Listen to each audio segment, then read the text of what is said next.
I need some more information here. I'm not completely convinced. So again he asks Krishna. Actually, Krishna has explained a lot of things. He has explained Sankhya Yoga, which is counting all the material elements, looking at them separately, thus encouraging renunciation. And he has talked about working without being attached to the results also. And he also worked to tell Arjuna that actually you can also be inactive while you're working. So in that way there are many different states or modes of consciousness one can think about when doing the fight. So what is going to be Arjuna's mood? It has to be Bhakti Yoga. And in order for him to do Bhakti Yoga, there is only actually one way, and that is to do Karma Yoga. Because karma, it means he's using his karmendriyas, his senses. Karmendriyas are listed as 5. It's the hands, it's the legs, it's the genital, anus, and also the mouth. These are working senses. And then you have 5 knowledge acquiring senses also, which is our eyes, nose, tongue, sense of touch. Which one I forgot? Yeah, and ears, of course. So all these 10 senses together, then coupled with the mind, the 11th sense. So now we have all this put on Arjuna, we have a real fighting machine. There is no way that Arjuna is not going to do a fight on the battlefield. If you see pictures of Arjuna, he's a very fit person. He was training for many years under his leader, which taught him how to fight. That was Dronacharya. So in that way, he's supposed to fight. It's just like if you got education for a lot of years, then now we're supposed to use that education to work. So in the same way, Arjuna, he was trained to fight by his great educator, Dronacharya, who taught him how to shoot with bow and arrow. He taught him how to ride on the elephant, to ride on a horse. He also taught philosophy to Arjuna. He taught him the Dharma Shastras.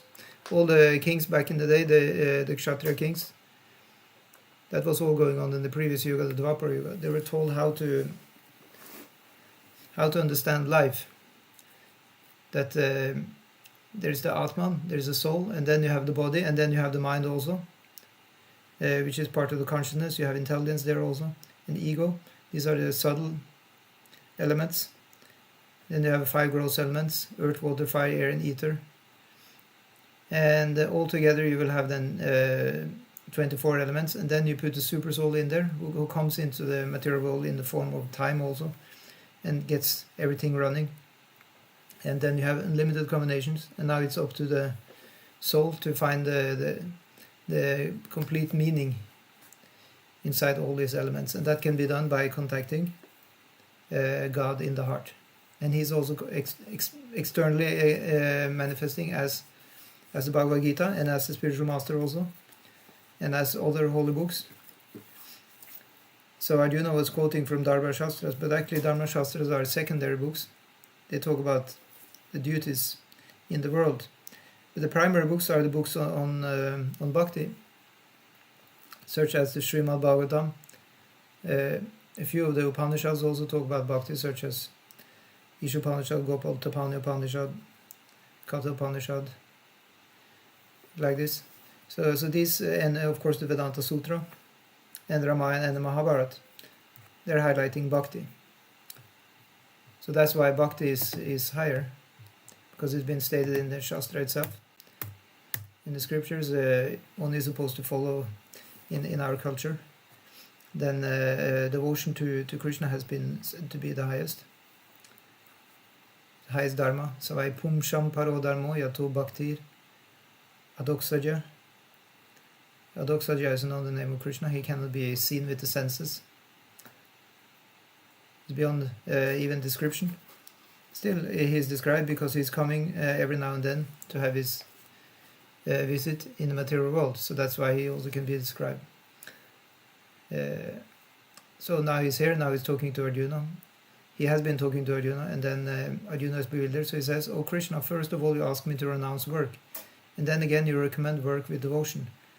Now will you kindly tell me definitely which of the two is more beneficial?" So work with devotion, that's also called Buddha Yoga, to work with intelligence. And to renounce work, that's called also Karma Sannyas, to give up all the work. Actually, this is not the path for bhakti. It's not good for bhakti to give up activities. Unless one is already very nicely settled in dhyana or meditation. To do karma yoga is actually the way for everybody. Because of the need to purify the inner situation. For those who are already purified in the mind, they can sit and do meditation. There will be extremely few of these people. Well, one can meditate while the same as one is doing work. Just like we can work and we can listen in our earphones to a lecture or something like that. So in the same way, one can work and at the same time meditate. That we are working for the sake of the Lord. So in that way, Arjuna was also recommended to do that, to work for the sake of the Lord. So that is to be work with devotion. And the other one I mentioned was karma sannyas. So I'll write that here. The two options, yeah.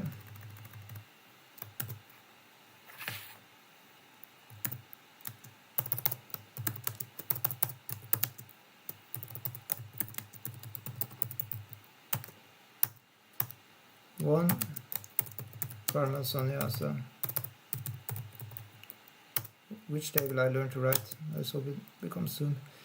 Okay, karma sannyasa, and the next one is work with devotion. That's it says yoga. It's called yoga here. Yeah.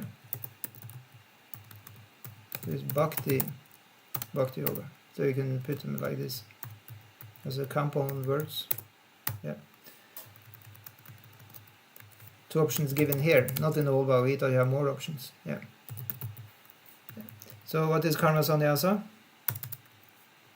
It means giving up work. Well, that's technically what it means. But we can say in order to renounce the material world. Yeah.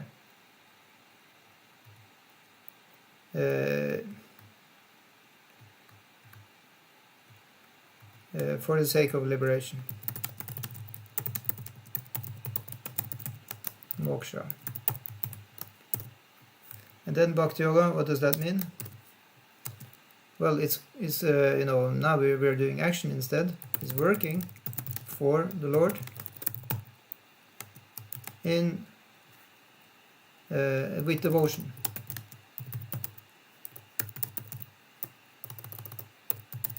Full stop. There's no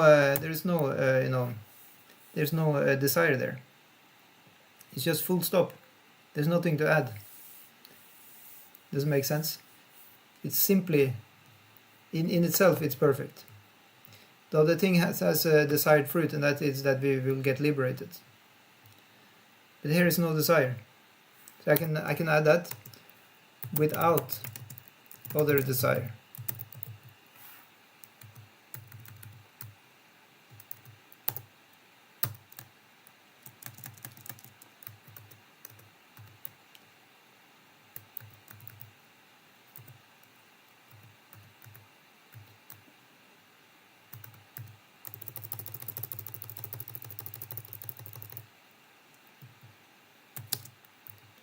Working for the Lord with devotion without any other desire. Yeah. So See if we can do this. No, it doesn't work. Okay. Yeah.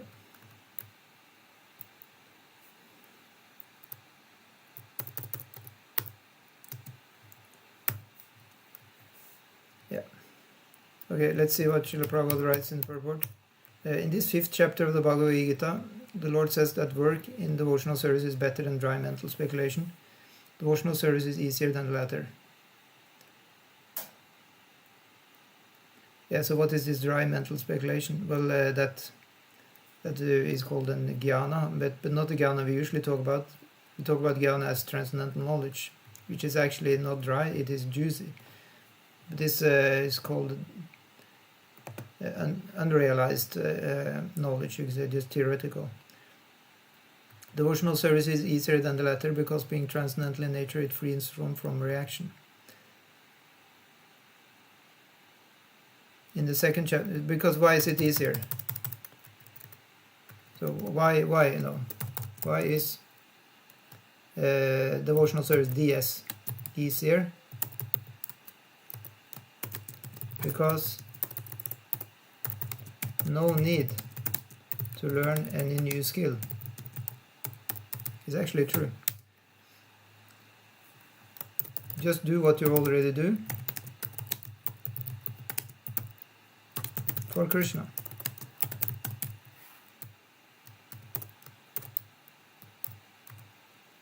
In other words, just add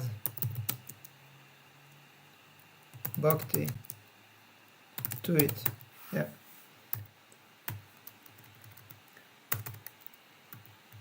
However, if you have gyan,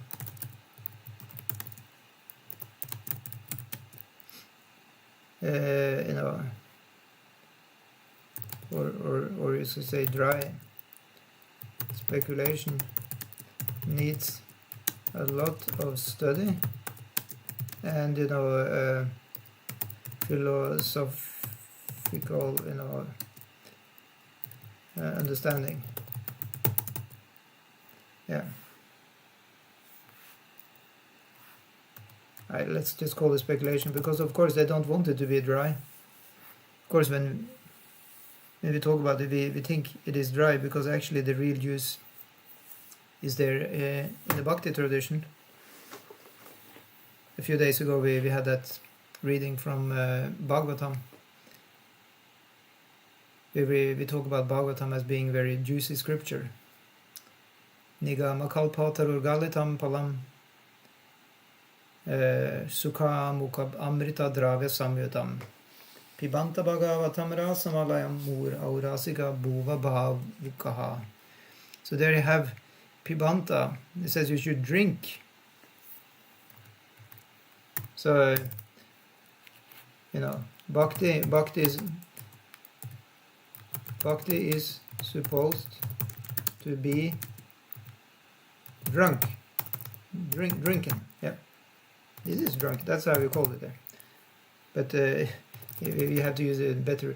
Bhakti is supposed to be nectarian juice. Yeah,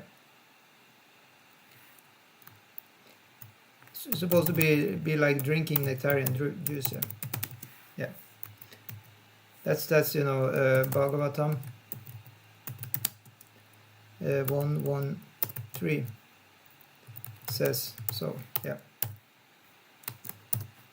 Pibanta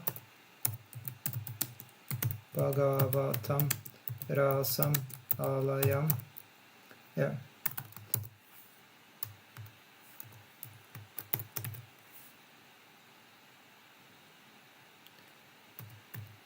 So in that way,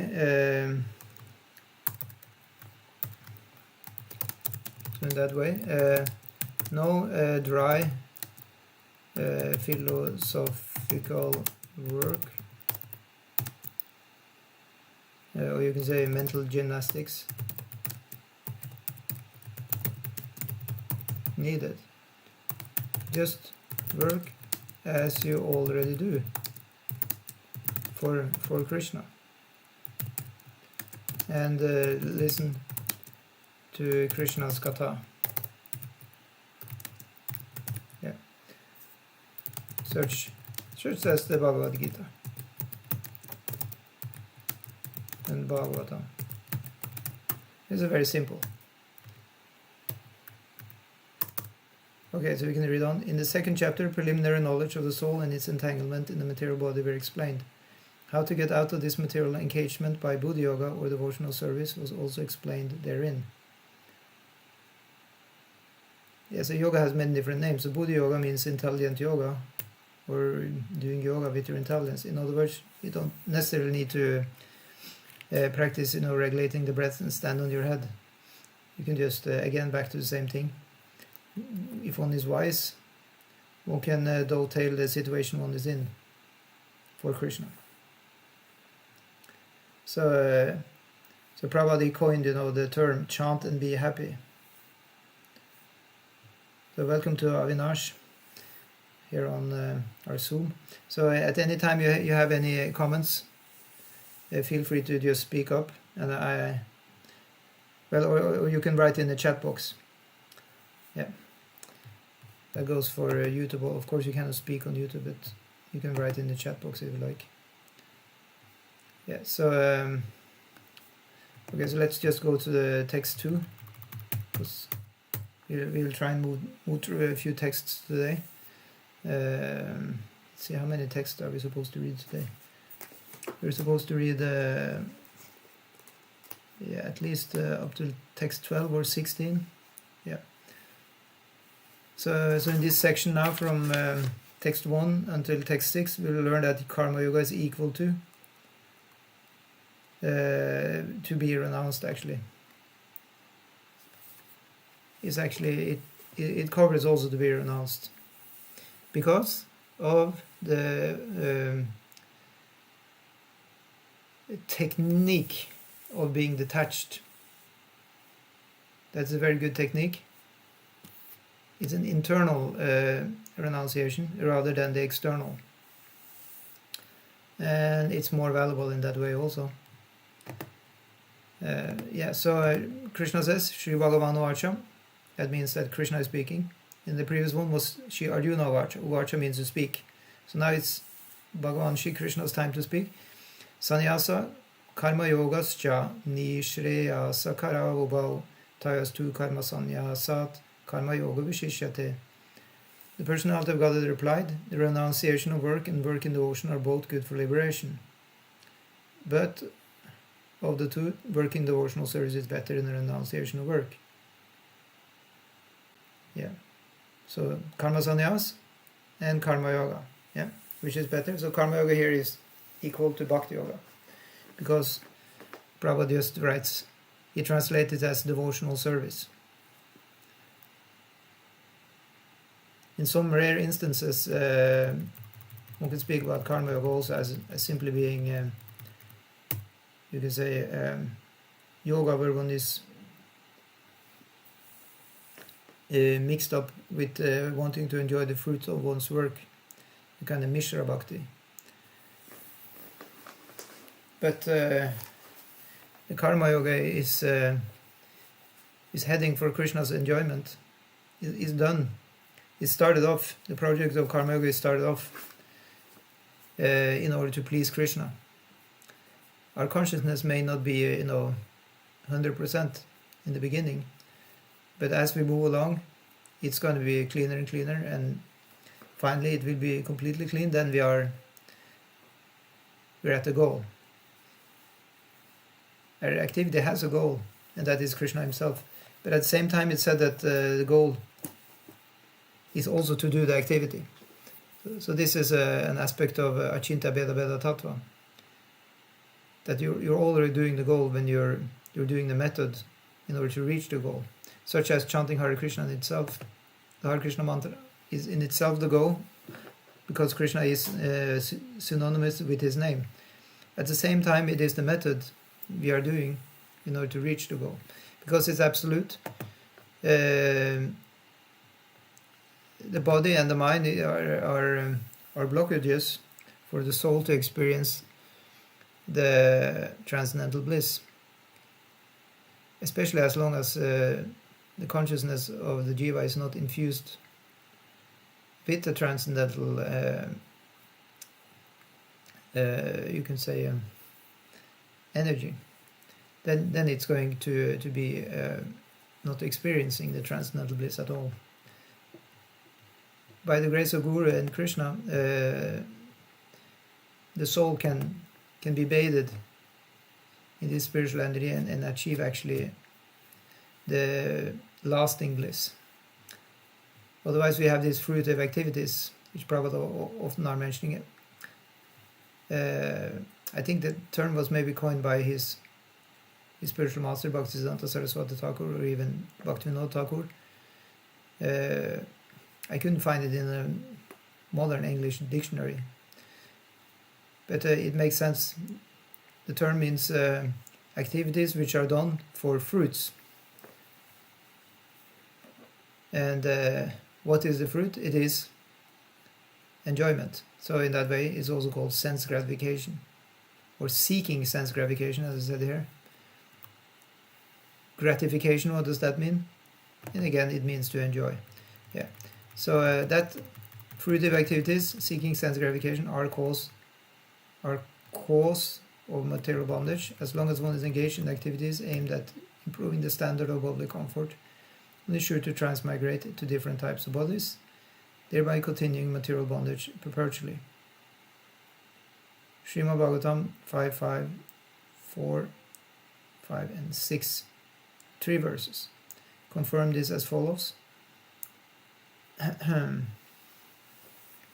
These verses are spoken by an incarnation of Krishna. Actually, it's a Shaktivesh avatar. It's a jiva who has gotten infused by the Lord's Shakti, so much that he can act as a representative of the Lord. And such a person was Lord Rishabhadev. So he says, Nunam pramatta kurute vikarma. Did you hear this word before, vikarma? We talked about that in a few classes before. Vikarma means activities which are leading to bad reactions. So nunam pramatta kurute vikarma yad indriya pritaya aprinoti na sadhu manye yata atmanoyam asana pikleshada asadeha. So the first, actually the translation is after there. Yeah, so people are mad after sense gratification. Pramatta means mad. You have 3 kinds of madness. It's matta, pramatta and unmatta. I can write them here. I mean, usually people are just, you can see that the word mad is coming from this mat, sometimes also called mada.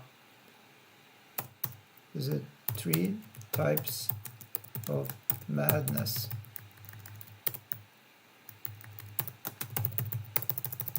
Yeah. Okay, so called mada. Yeah. So one is mata.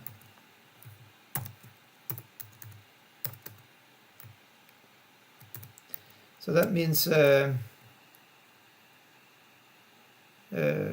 what can you say?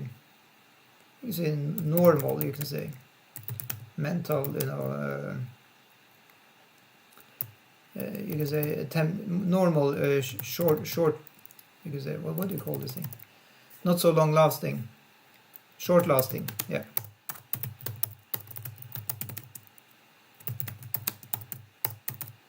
Yeah. So normal, short lasting mental illness. It can happen to everybody. But then, one snaps out of it again. It's not enough madness to be sent, to the ward, right? And then the next one is pramata. So that's the one we're mentioning here. So that's a little bit more serious. You can say clinically mad. Yeah. Needs treatment badly. Yeah. And then the third one is a unmatta. Well, what can you say? Well, you can just imagine. It's a completely lunatic, yeah. Raving lunatic, yeah. Yeah. So these are the three different ones. Yeah. So here is it says like yeah, needs treatment, you can say.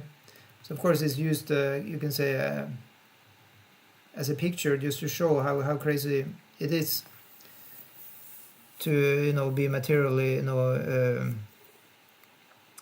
engrossed. Nunam pramata kurute vikarma yadindriya pritaya aprinoti nasadamani yata atmanoyam asana pikleshada asadeya. Yeah.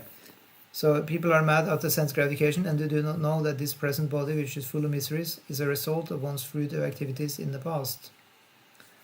Yeah. So this deha, this body, is the kleshada. Yeah.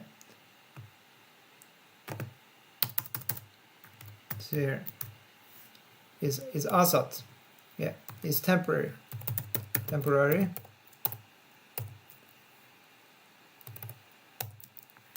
Is a giver of trouble.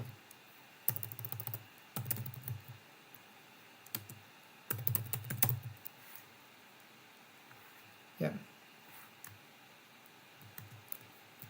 So although although temporary and trouble giving is the exact word translation of kleshada. Then nasadmane yata atmanayam. So although it's temporary trouble giving, then one is mad after the enjoyment of that one.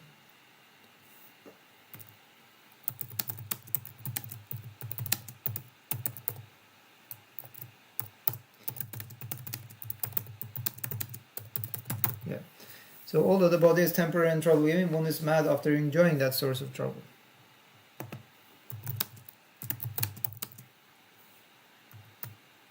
So in that way, you can say it gives sense, makes sense to call it madness, because why you want to enjoy something that gives you trouble?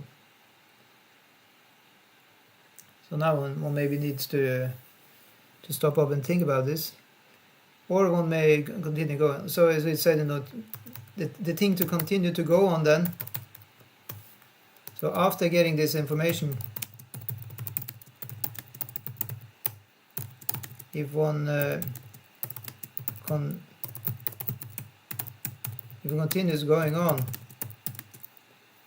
like nothing happened,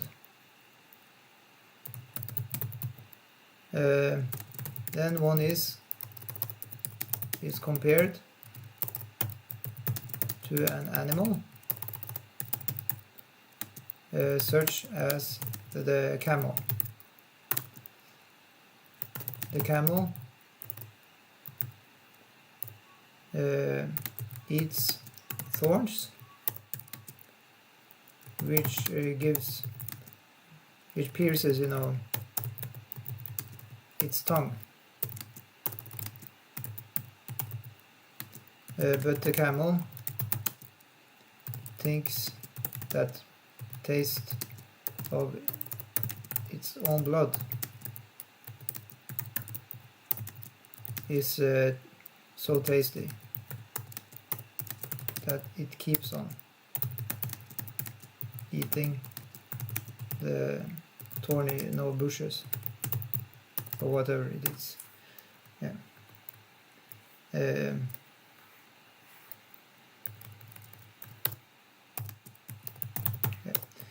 It feels like the blood is kind of like if you eat chips and you have some ketchup, like the ketchup adds to the taste. So in the same way the camel feels that the blood is adding to the taste of the bushes. Yeah. So in other words, it's not the highest intelligence you can have. So the verse goes on to say, or these three verses now, we're on verses 2 and 3 out of the 3. Parabhavasthavada bodha jato yavanna yigyasata atma tattvam Yavat kriyasthavadidam manovai karmat makam yena sharira bandha. So then we read further on. Therefore, so then we are like the second part of the translation. Therefore, to act for sense gratification is not good. One is considered to be a failure in life as long as he makes no inquiry about his real identity. So, parabhavastavat abodha jata. So the one is defeated, parabhava. That means to be defeated. When are we defeated? Yavan na yigyasata. When we don't have yigyasa, when we don't have inquiry about what? About the atma tattva, about the truth of ourself. Yavat kriyastavadidam manovai karma atma kamyena sharira bandha. So then we just go on, doing what is called fruitive activities. We just work and we enjoy the results of our work. To say I work hard, I get some money on my account, and I just enjoy what I can purchase for this money, and that's pretty much it. Yeah, so karma yoga is not like that. That is supposed to be working to develop a higher sense of life, which is a hidden secret, really. Yeah. So as long as he does not know his real identity, it is hidden to us. One has to dig deep. So as long as he does not know his real identity, he has to work for fruitive results, for sense gratification. And as long as one is engrossed in the consciousness of sense gratification, one has to transmigrate from one body to another. Does it make sense? You want to be here, so you're going to be here. Yeah. And conversely, if one wants to be, with Krishna, one goes to Krishna. So then the last part of that Sanskrit word says, Evam mana karma vasham parayunkte avidyaya atmani upadiyamane pritirna yavan maiva sudeva namuchata deya yogena tavat. Yes. Although the mind may be engrossed in fruitive activities and influenced by ignorance, one must develop a love for devotional service to Vasudeva.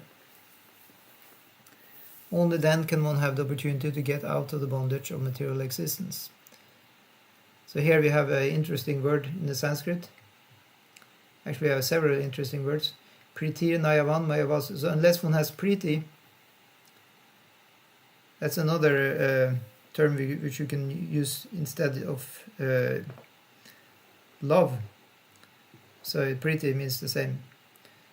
So if one has no love for Vasudeva, priti, Nayavan, Mayavasudeva, then na muchata deha yogena. Then you cannot get out of the deha yoga. We talk about Krishna yoga. That's a union with Krishna. But here we have a union with our material body. That's called deha yoga.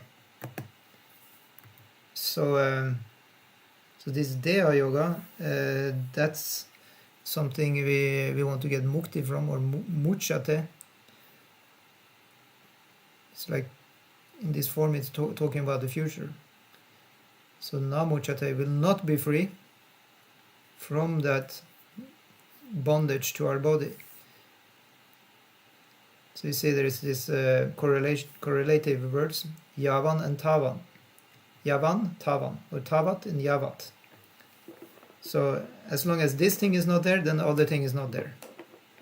It's correlatives, they are called. So as long as we don't have love for, or try to develop love for Krishna, then we are not going to get free from, you can say, the love or yoga for our body. As long as we don't have go for Krishna yoga, we will not be free from the Deha yoga. Yeah. So I have two yogas. I will just put them here so you can see it very clearly.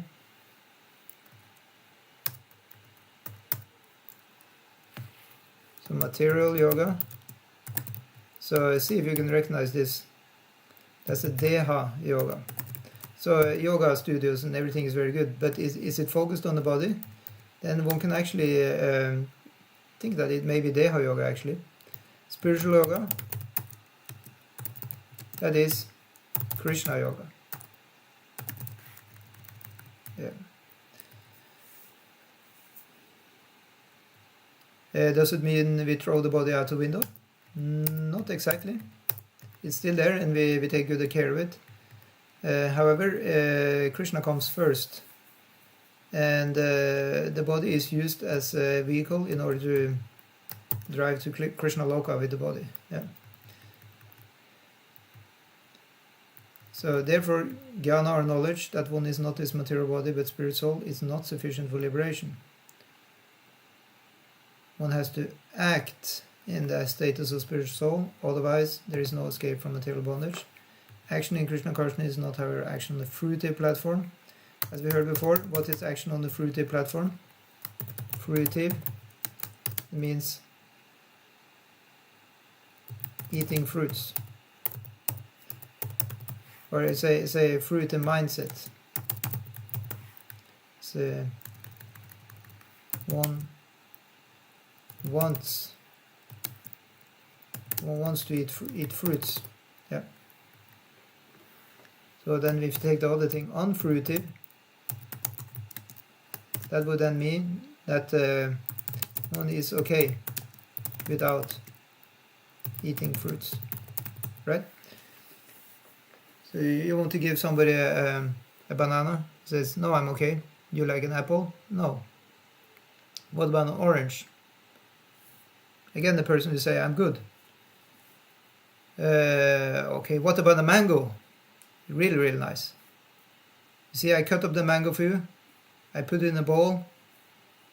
And still person says, I'm good. How can it be you are good? I'm giving you so nice fruits.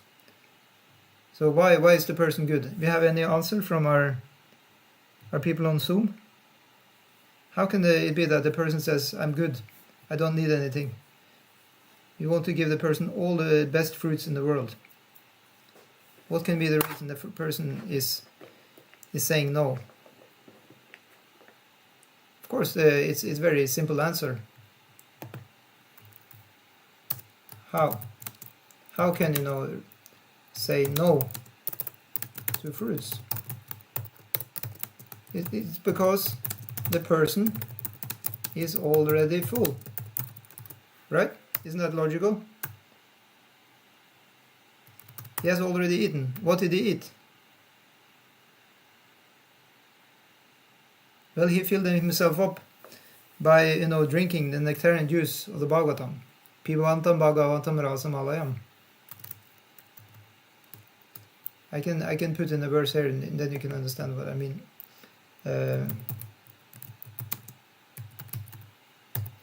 Actually, the health expert, they say actually you should drink your eating, something like that.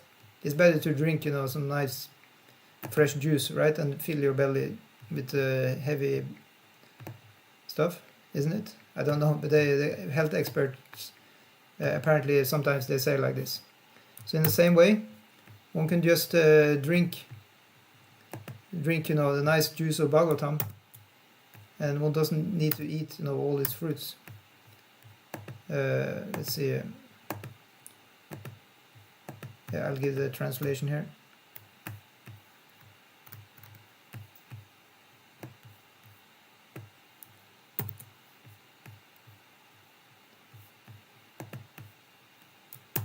O expert and thoughtful men, relish Srimad Bhagavatam, the mature fruit of the desired tree of Vedic literatures.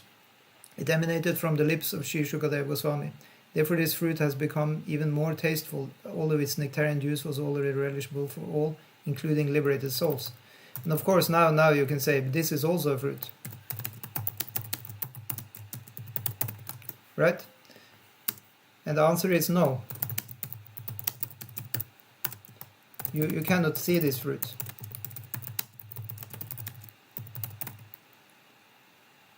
You cannot touch this fruit.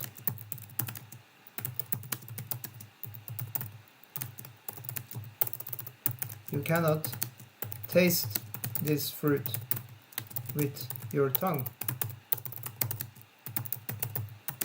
It can only be tasted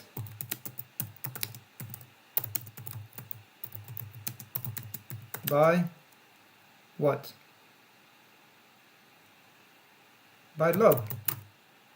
With prema. Yeah.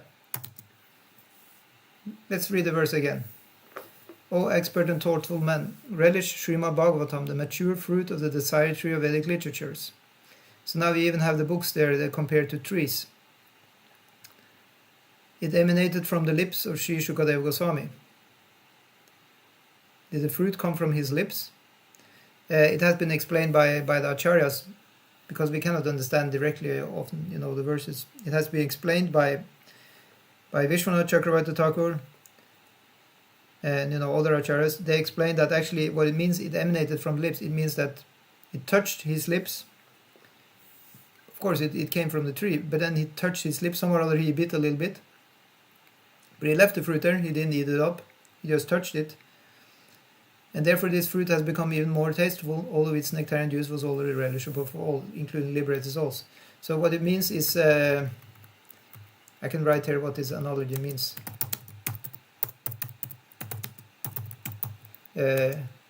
Shuka tasted it with its beak. He kind of touched it. What do you call, sampled it a little bit.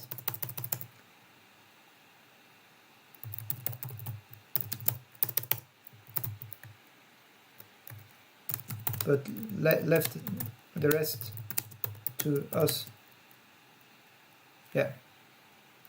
So how can it mean Shuka? Who is Shukadeva Swami? Yeah, Shuka. That means parrot. The parrot. Shuka means parrot. Okay, it's a bird. So he has that name. So there is a great analogy at play here, which means that you have the bird. The parrot bird. So according to according to sayings or whatever, when a parrot, nibs, is that the word? Nibs at a fruit. Afterwards, that fruit is tasting better.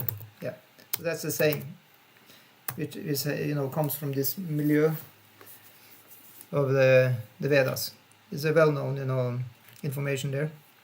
So everybody there who composed this verse, they knew about this truth, that you have fruits which are kind of touched or nibbed on by the beak of the parrot, or maybe other birds also. That fruit is now tasting better.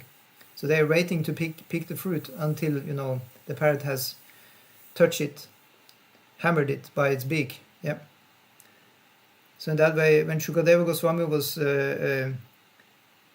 retelling the Bhagavatam was already there. He had heard it from his father, Vyasadeva. Yeah. So example, Shuka had heard it from his father. Yeah. So that means he got it from the tree. Yeah. That means that his father gave the tree with the fruit on it. Yeah. Tree. Oh, sorry, not tree like in tree like in the plant. Yeah. So it's the tree of the Vedas. Who is the father? His father is Vyasadeva. So Vyasa, he gave all the Vedas. He's called Veda Vyasa. Okay. He's the divider of the Vedas. So Shuka heard it from his father, which you can then compare to the tree itself. So then he touched it in speaking it himself, and then spoke it. So then and made it even, and thus made it even sweeter. Yeah.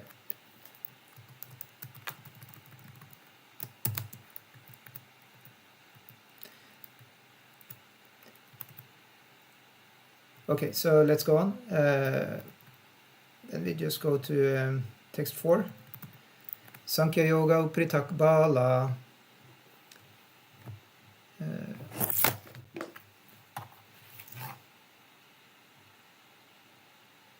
No, actually, we jumped over one verse. Sorry. Verse number 3. Yeah, that was a short purport. Almost missed it. Yeah. Yesa nitya sanyasi yonadveshtina kankshati nirdvandvo hi mahabaho sukam bandhat pramuchyate. Yes. One who neither hates nor desires the fruits of his activities is known to be always renounced. Such a person, free from all dualities, easily overcomes material bondage and is completely liberated, O mighty armed Arjuna.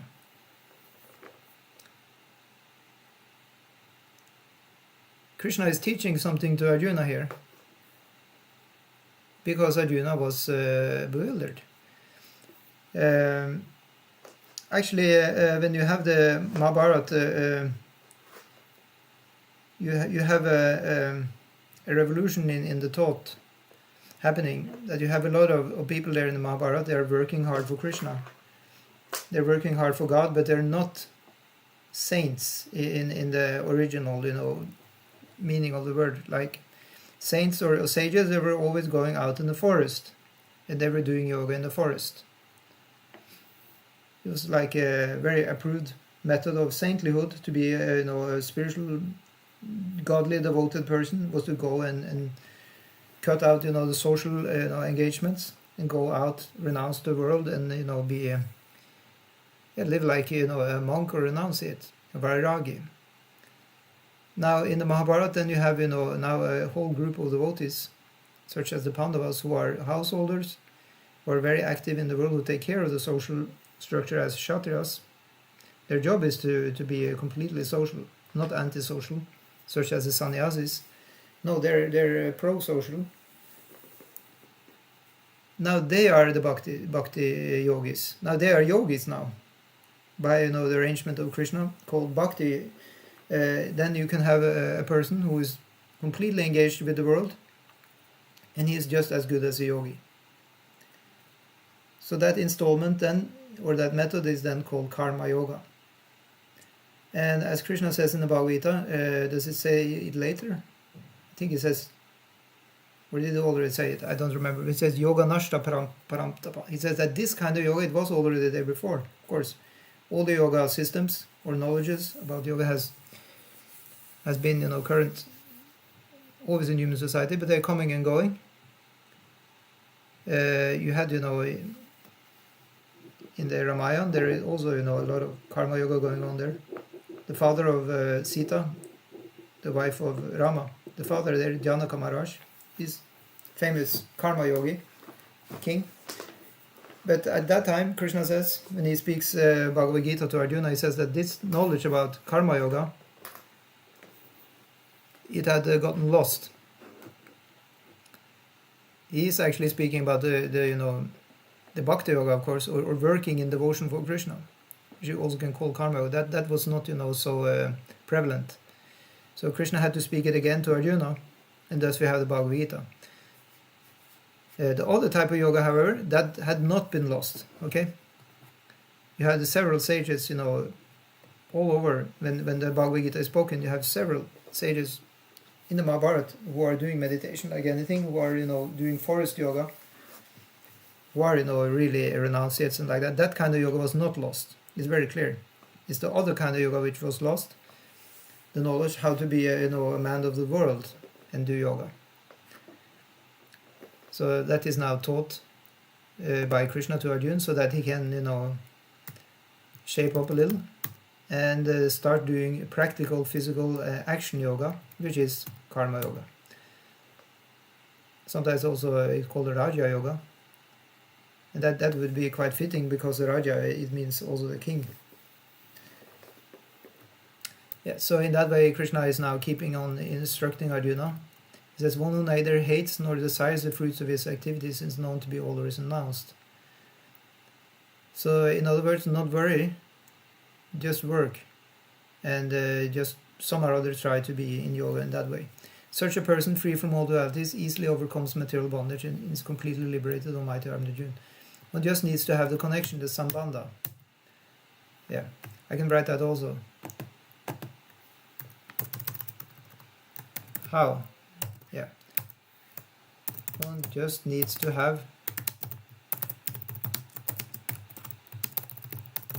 the sambandha. What means relationship? So what is a relationship? So the whole Bhagavad Gita, the whole BG, Bhagavad Gita, is a sambandha jnana scripture. Yeah. Teaching how to work in the consciousness of relationship with Krishna. For example, you have these verses such as Yat karohi yadashnashi yad jujusi jadasiyat, that whatever you do, whatever you eat, whatever sacrifices you do, whatever tapasya you do, tat karushva matarpanam. Yeah. So Yad Koroshi, Yad Ashnasi, whatever you eat. And then Tat Kurushva, Mad Arpanam. So just to, what is Mad Arpanam? It's very important here. That means offering to me. Yeah. So we're not talking about ourselves, we're talking about the offering to Krishna. Yeah. Mat means me, and Arpana means offering. That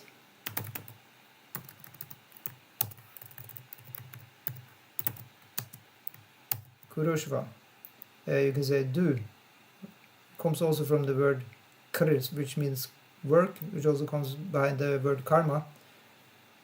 That do it,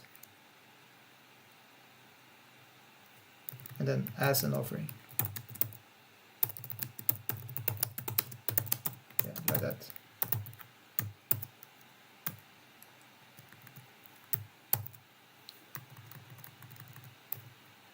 Yeah.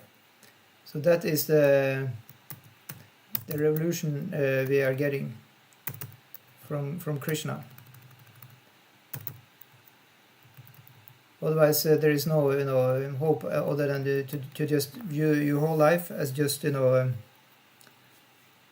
battle against the illusory energy, and there can be no bhakti if you're just battling illusory energy. No, a bhakti has to be there, and in that way one is simply performing bhakti, what everyone does, and in that way there will be no difference to go out in the forest or in the woods and sit completely alone and renounced and be in inner yoga, than to do the outer yoga, and that outer yoga will also be the inner yoga, because anyway we are inner persons. The way it becomes on the absolute platform, the whole thing, by practicing proper sambandha jnana. One can then go to the platform of avideya, which is the actual practice. So Bhagavad Gita is called the Sambandha Jnana book because it's a philosophical book. And then Srimad Bhagavatam is more avideya because you have more stories there. There activities there. Things are happening and people are doing. They're taking different methods into use in order to reach to Krishna. So Prabhupada says in the purport here, one who is fully in Krishna consciousness is always a renouncer, because he feels neither hatred nor desire for the results of his actions. So note the word always. It really is like that. So that means even when sleeping, when awake, the connection is there. So that means the person has done proper sambandha jnana action. Proper cultivating of the relationship, it can make wonders in one's life, really. So Prabhupada says, such a renouncer dedicated to transcendental loving service of the Lord is fully qualified in knowledge because he knows his constitutional position in his relationship with Krishna. He knows fully well that Krishna is the whole and that he is part and parcel of Krishna. Such knowledge is perfect because it is qualitatively and quantitatively correct. The concept of oneness with Krishna is incorrect because the part can be equal to the whole.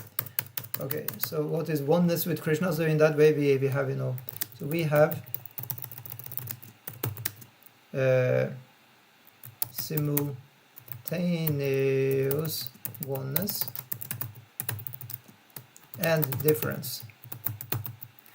Yeah. So what is a oneness then? It means we are of the Lord. Yeah, you can say.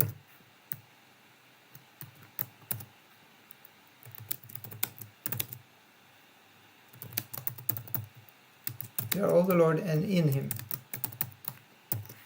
And the difference, that will be at the same time we are individually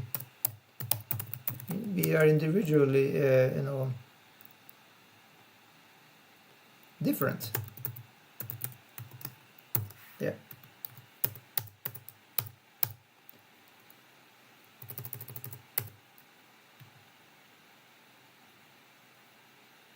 The same nature, same spiritual nature.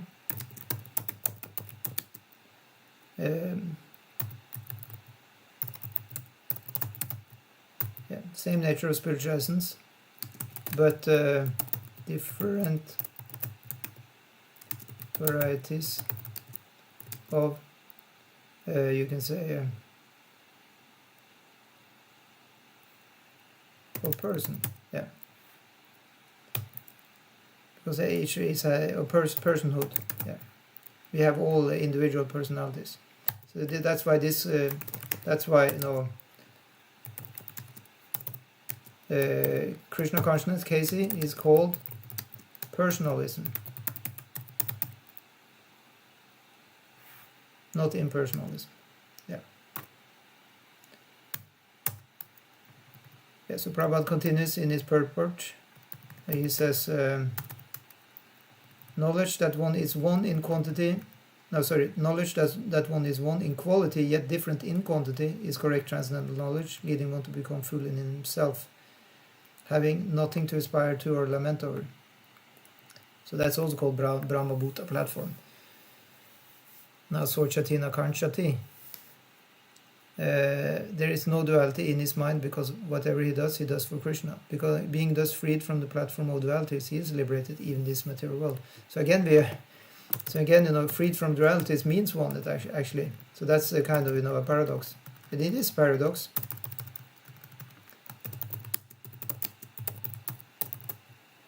Free from dual, yeah. Two-ness, yeah. Means there are two things. Yeah.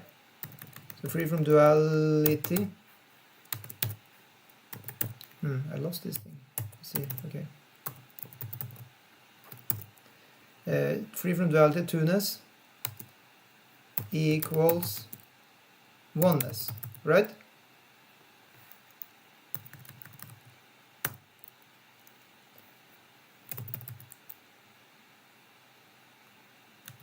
But Prabhupada just said we are not in the oneness. So thus we are it's achintya, inconceivable. Oneness and duality at the same time. Yeah, and I can put an exclamation mark after that because it is really special. It is very special, and it can only work by this concept actually. Otherwise we will be stuck if we don't have this concept. That can be discussed more another time, but we can study on our own, and hopefully we can understand more. By our own study and practice, we can get these realizations, hopefully, by the grace of the Super Soul in our heart. And he's also manifest externally to help us in the books, in the other devotees. So in that way, there is a oneness always, that the Lord is everywhere. At the same time, we are also different, and we have our individual choice also. So next verse 4 says, Sankhya Yoga Pritak Bala Pravadanti Napanditaha Ekam Api Astitaha Samyag Ubayor Vindate Palam. You see, I don't say phalam, that you say in Hindi, but in Sanskrit you say palam. You actually have a aspiration there, ph, palam. So translation, only the ignorant speak of devotional service, karma yoga, as being different from the analytical study of the material world, Sankhya.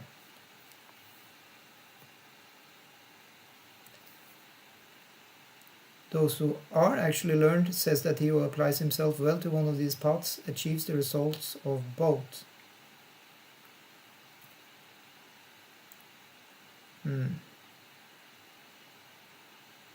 So the first one is na pandita, is not a wise person. Pandit means a wise person or a learned person. So those who says Sankhya Yoga Pritak Balaha says that Sankhya Yoga is separate that is not a Pandit.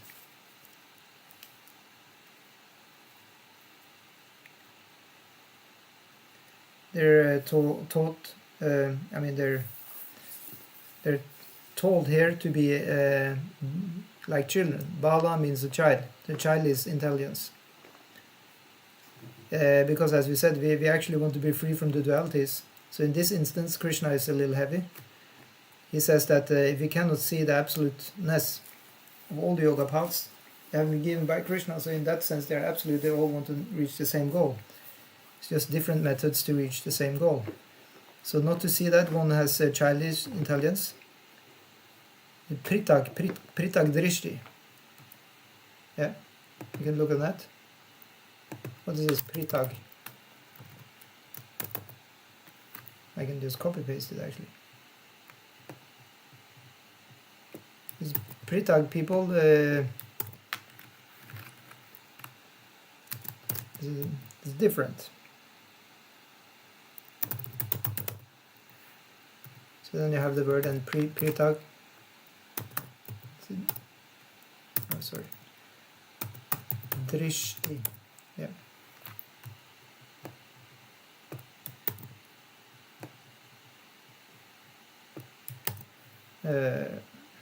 So you have this other S here. No, we don't have.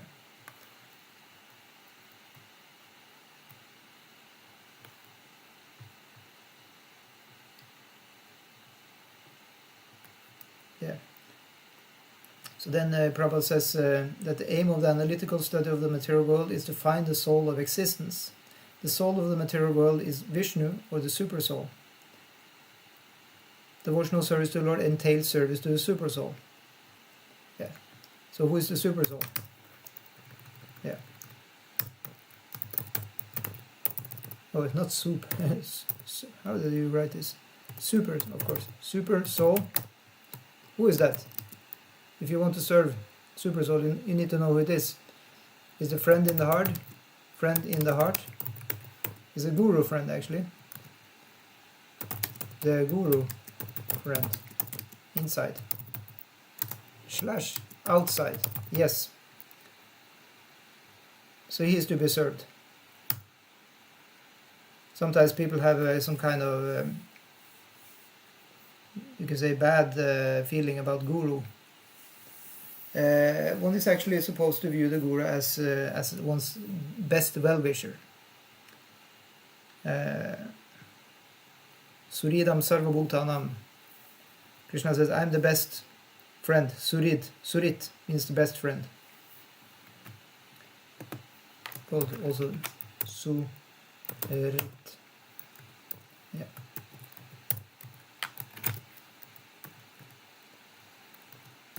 That means friend. Yeah. Put it here.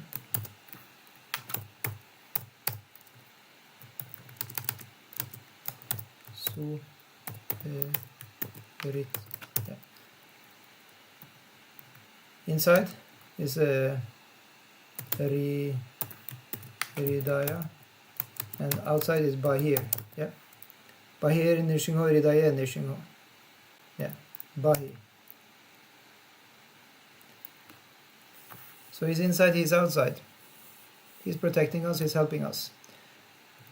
So bhakti means then that we serve this person. Is it bad to serve your own friend? Of course it's not. How come we feel it's not our own friend? Because he's like a doctor. He gives us medicine.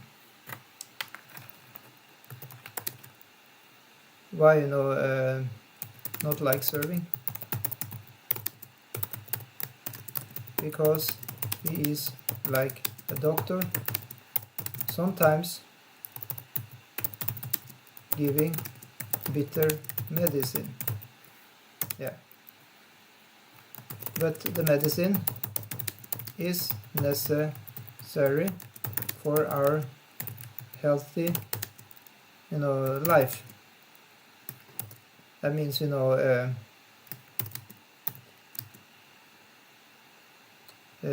Krishna Prema. Yeah.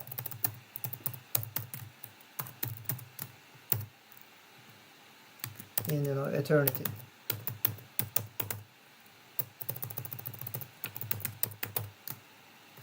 For in eternal, Golok, Vrindavan. Yeah.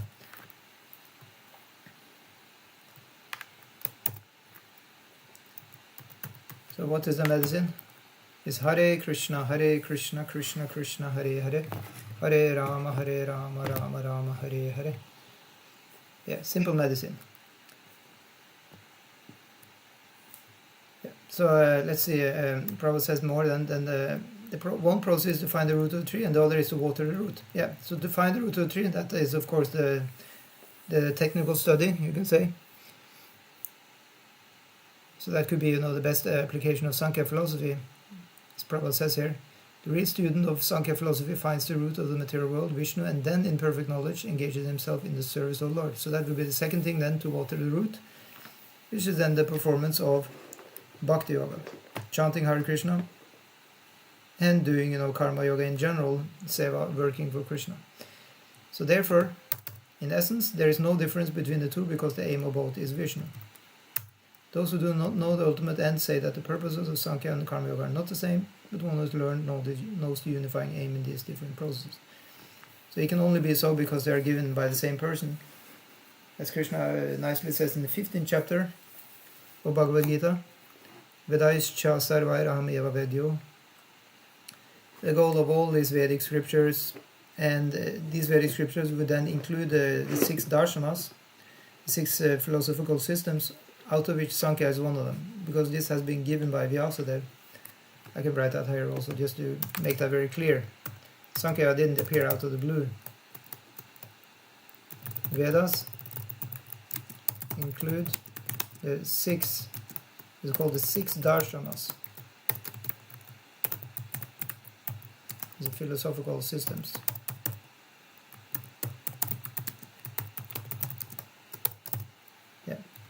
So,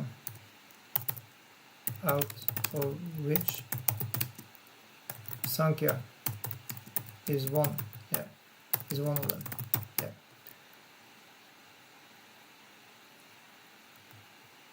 So yoga is one of them. Another one is yoga. And then you have atomic theory, Vishishta. What do you call that? Maybe I got the name wrong. Anyway, it's atomic. This is a little similar to Sankhya in one sense. Although Sankhya is not talking about atoms. And then you have Karma Kanda, of course. It's called Mimamsa. Yeah. It's called Karma Mimamsa. Yes, we can call it that. And then you have Uttara Mimamsa. That's the Vedanta Sutra, which gives the real deal, pointing to Bhakti Yoga, Bhakti to Krishna actually. So did you miss one? Sankhya, Yoga, Vishishta. So we have 1, 2, 3, 4, 5. studere fremtidens digitale innovatører.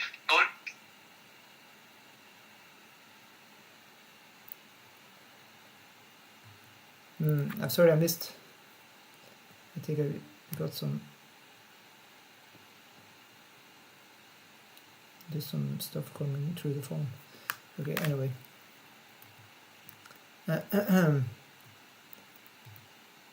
So yoga is a type of mechanical yoga then, which is Ashtanga yoga. Yeah.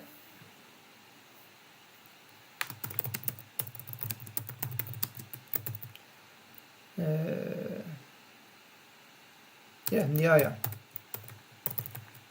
The logic. That was the last one. Yeah. So logic, yoga, Vishishta,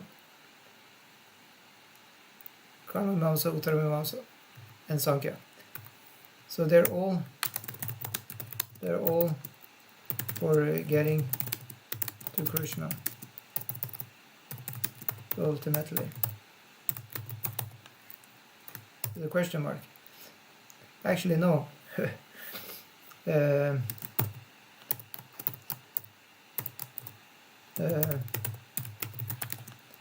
Not in the present day. Vyasadeva, he gave these to his disciples.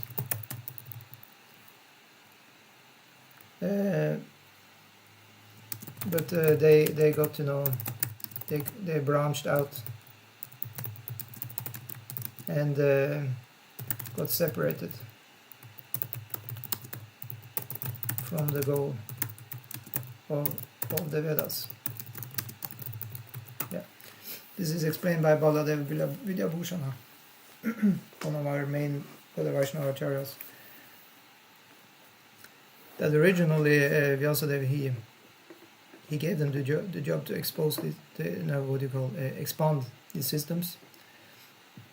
But unfortunately, they got kind of eaten up by themselves, and they became separate. You can say cults or groups of wisdom. Of course, they are wisdom groups, and they can give you moksha. But some or other, the bhakti in them got lost, except for Uttar Mimamsa.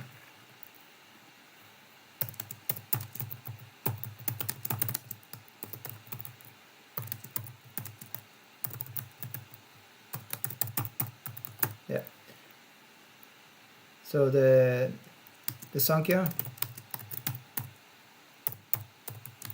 it got snatched, you can say, by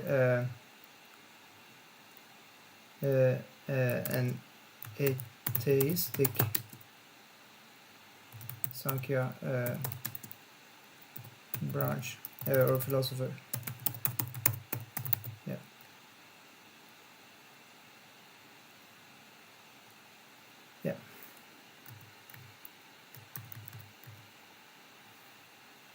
And does not represent the original Sankhya given by Devaki Putra Kapila in Bhagavatam. Yeah, because the modern Sankhya, or the Sankhya which branched out, it is represented by another Kapila which is atheistic. That is the version we are taught. Yeah, so it's not the same Kapila Sankhya which is given in Srimad Bhagavatam, because the Sankhya we are given in the Srimad Bhagavatam that deals with devotional service. So I'm pretty sure that Krishna now, when he talks about Sankhya here in the Bhagavad Gita, he's referring to that kind of Sankhya. Of course, he's not referring to the atheistic Sankhya. Because the atheistic Sankhya, of course, that is not leading to the same goal as Karma Yoga or Bhakti Yoga is doing. But theistic Sankhya,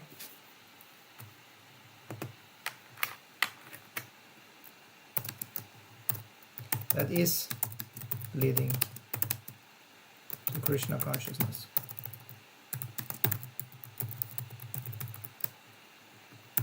Yeah. Conscious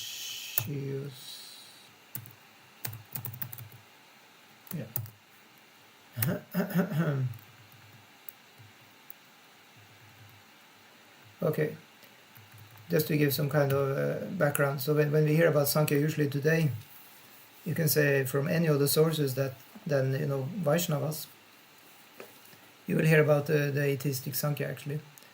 And of course that Sankhya is really giving not the same goal as the Vaishnava Sankhya. So that's why I wrote Devaki Putra Kapila. In that way, it's a Kapila which is a Putra or son of Devaki. No, sorry, Devahuti, not Devaki. Sorry. That was a real mistake. Devaki is of course, Devaki Putra is of course Krishna. But Devahuti, the Devahuti Putra Kapila. Yeah. Yeah. That's like a whole name in itself. Yeah. So the son of Devahuti Kapila, this is the one who gives us the juicy Sankhya, which is tasting very sweet and which leads to the spiritual world. The other kind of Sankhya, it leads to liberation. That is granted. That one follows that one strictly. But one does not get the spiritual Ananda as offered in the Vaikuntha planets. So text 5 says, Yat Sankhyae Prapyate Sthanam Tat Yogair Abhigamyate Yapashanti Sapashyati. No, sorry, Ekam Sankhyaam. Wait. Chayokam Cha Yapashyati Sapashyati. Yeah. One who knows that the position reached by means of analytical study can also be attained by devotional service, and who therefore sees analytical study and devotional service to be on the same level, sees things as they are. Yeah, so again repeating the same thing. So Sankhya and the yoga can go to the same place. Gamyate means to go. So one who sees this, ya pashyati sapashyati. If you see this, then you actually see. The Prabhupada says in the purport, the real purpose of philosophical research is to find the ultimate goal of life. So we have a big arrangement for philosophical study, but actually we usually get into philosophy not to find the goal of life, isn't it? We just like studying philosophy. It's as simple as that.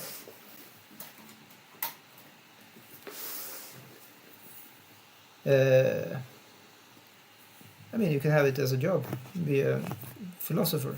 Yeah. However, Krishna is quite eager that we study philosophy to the end, to come back to him. So that's Krishna's mission. That may not be what people want, but that's what Krishna wants, and that's why we have the Bhagavad Gita, where Krishna is telling us this. So in other words, Krishna is giving us an alternative for being here. What is the alternative? As Prabhupada says here, by Sankhya philosophical research, one comes to a conclusion that the living entity is not a part and parcel of the material world, but of the Supreme Spirit whole. Consequently, the Spirit soul has nothing to do with the material world. His actions must be in some relation with the Supreme. So this is,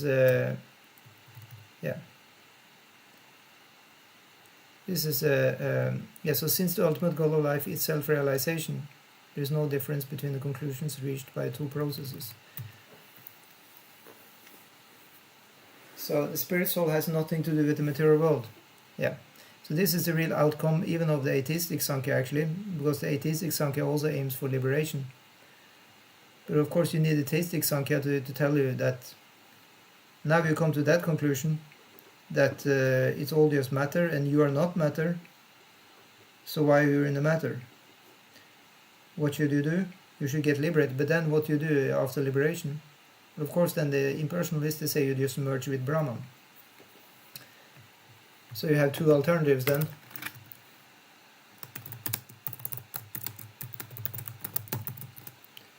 After studying Sankhya. So what are the two alternatives? One, merge with Brahman. And two,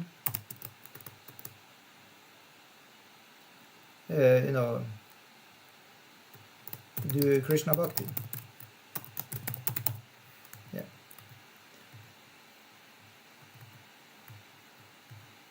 So merge with Brahman. This is after studying the atheist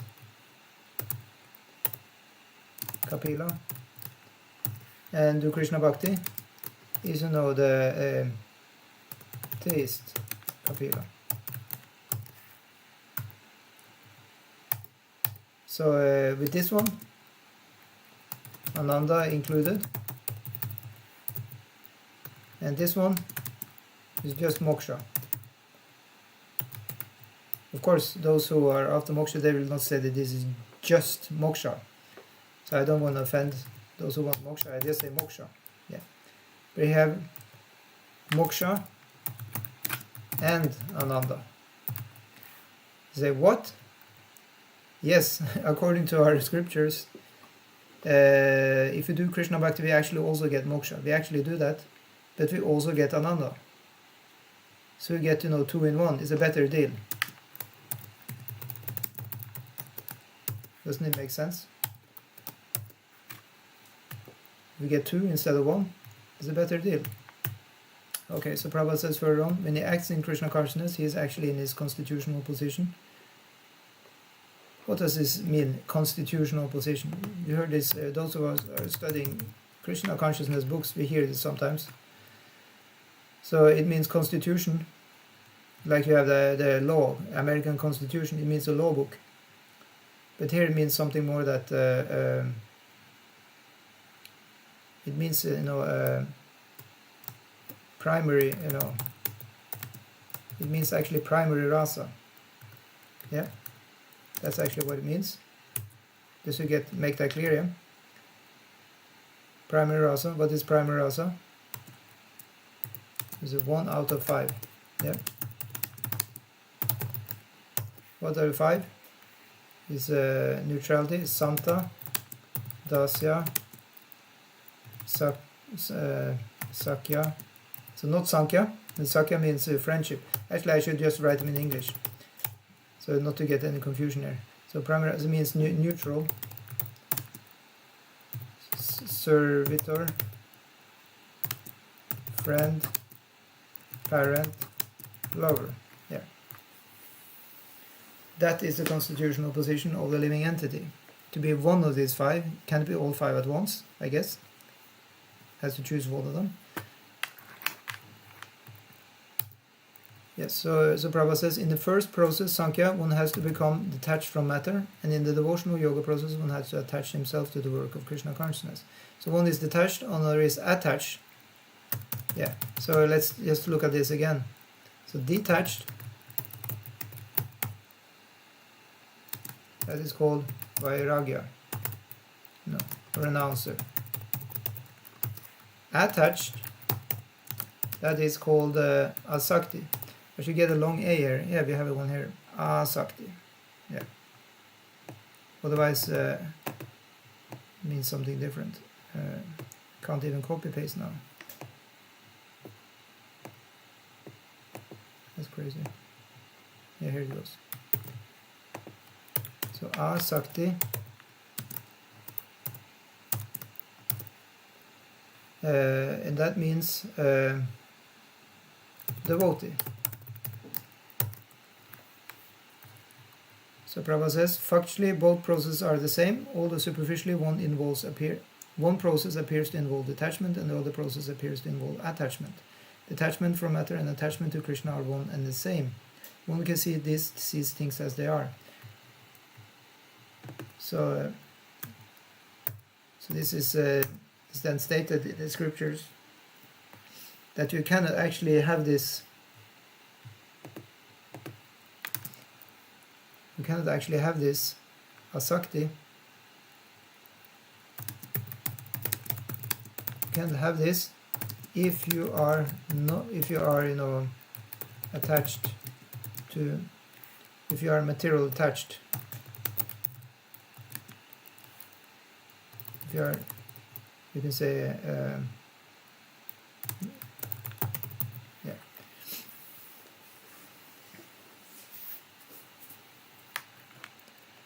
So in that sense, it's easier to be just a renouncer.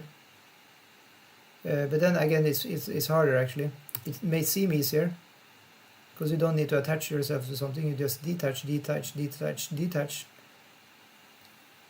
But actually, it's very difficult to detach. I can give you a verse actually from. Of course, we will have it later in our Bhakti Shastra course. But in the 15th chapter, you have a very nice verse saying this. See if I can go there.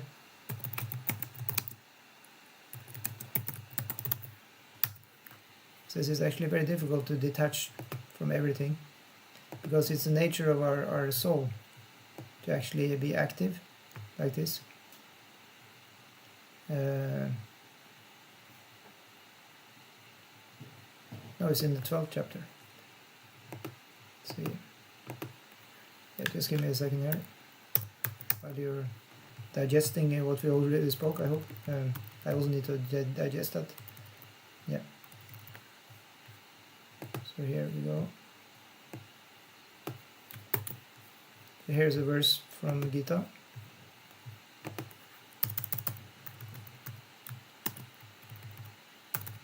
Kleshodhi katarastesham avyakta sakta chetasam avyakti gati dukam dehavadbhira vapyate.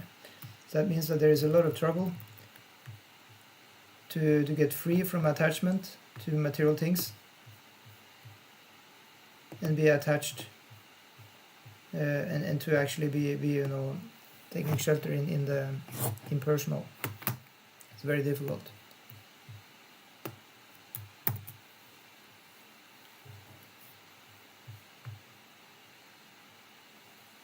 Yeah. For those whose minds are attached to the manifested impersonal feature of the Supreme, advancement is very troublesome. To make progress in that discipline is always difficult for those who are embodied.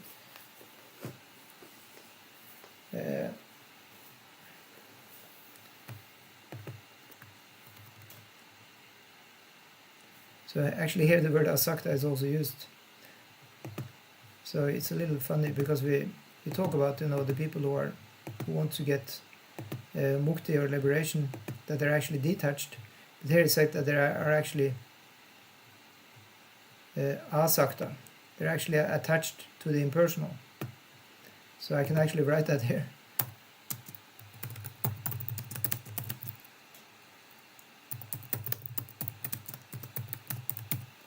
Yeah, they're attached to the impersonal Brahman. And to be attached, actually one has to be attached to Krishna.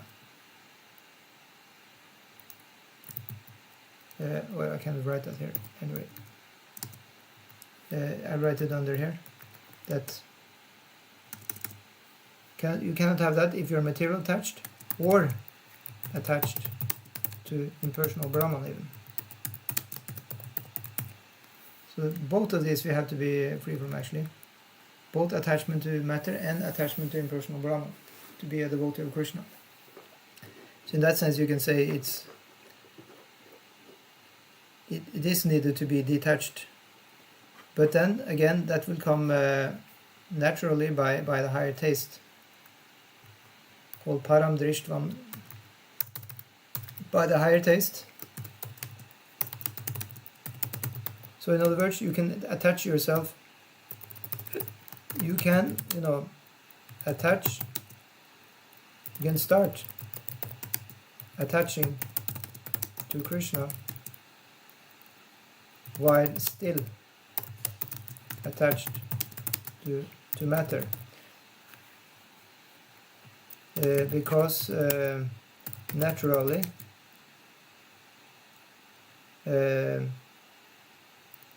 the taste for material attachment or material things will wane.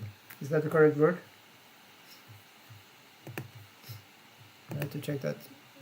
Right, wane. After, yeah, it will wane.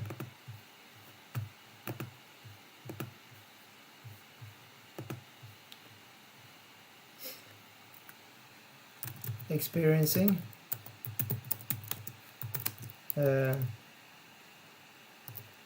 the higher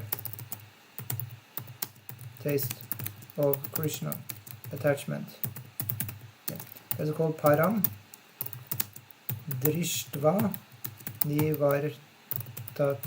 So that's another verse in the Bhagavad Gita, which we already had in the second chapter.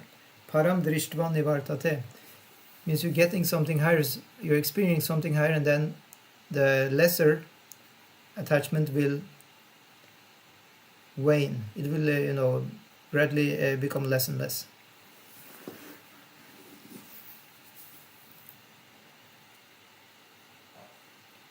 But to be completely established in a sakti, that you can say is a high state, and that will happen then naturally by the process of bhakti yoga. And when one has reached that stage of being really attached to Krishna, then one is considered to be on the path of full liberation, without any chance of falling back into material attachment. Yeah. So let's see then at text 6. Sanyas sastu mahabaho dukamaptuma yogata yoga yukto munir brahma nachirena digachati. So what are we reading now? That merely renouncing all activities, yet not engaging in devotional service of the Lord, cannot make one happy, but a thoughtful person engaged in devotional service can achieve the supreme without delay. Yeah, so again, churning the same point. So it's not so favorable to sannyas, this 5th chapter. So here is another kick towards the karma sannyasis. And Prabhupada also says in the purport here, there are 2 classes of sannyasis, or persons in the renounced order of life. The Mayavadi sannyasis are engaged in the study of Sankhya philosophy, whereas the Vaishnava sannyasis are engaged in the study of Bhagavatam philosophy, which affords the proper commentary on the Vedanta Sutras. Yeah. Mayavadi sannyasis also study Vedanta Sutras, but use their own commentary called Shariraka Bhashya, written by Shankaracharya. Yeah.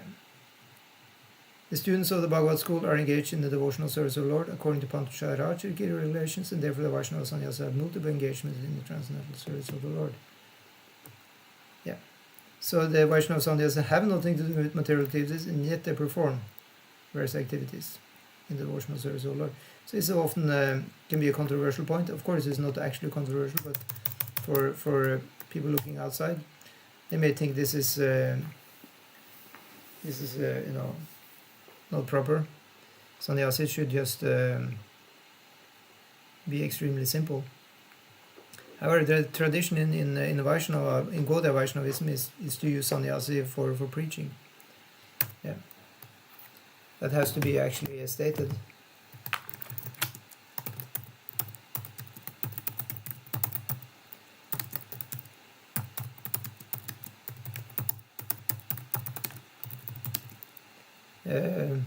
For preaching, yeah, outreach, rather than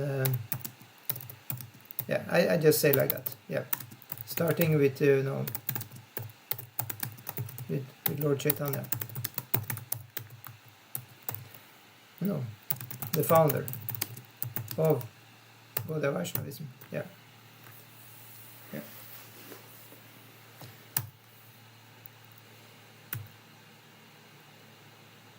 So, in other words, to reach more people, one may have sannyas. So then that means the sannyasi will print books, he will travel, even in airplane he can travel, he can be all over the internet also.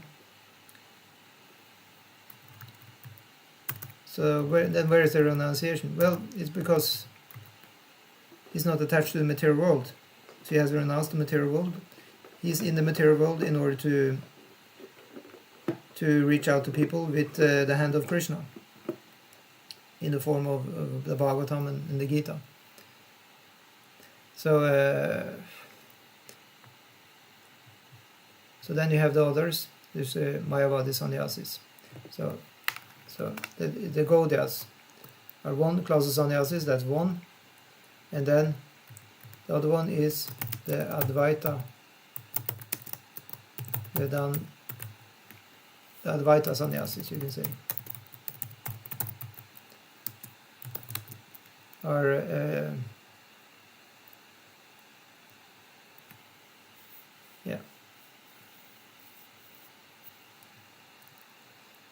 by following example, following the example of Shankara. Yeah.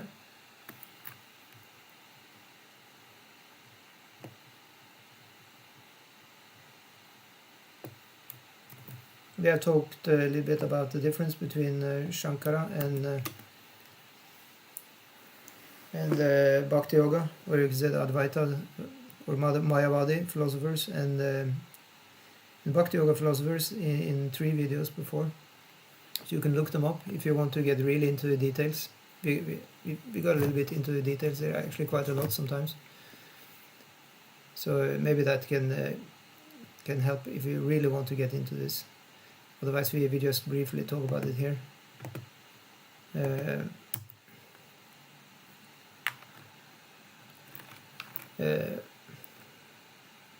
So basically there is not much preaching in the Shankara camp.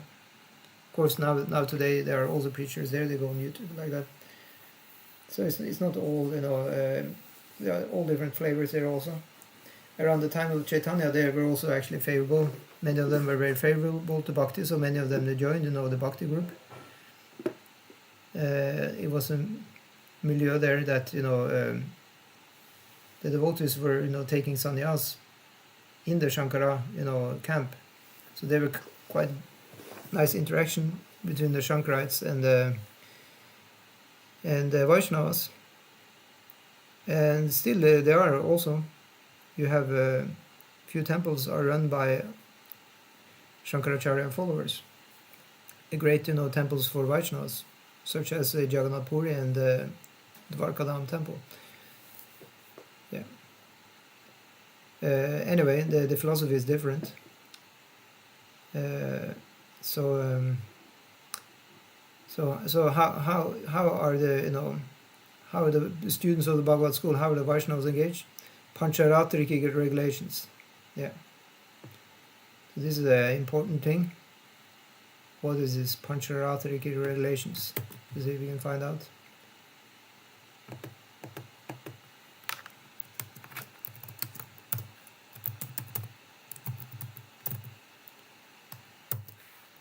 Yeah, so renounce. So yeah.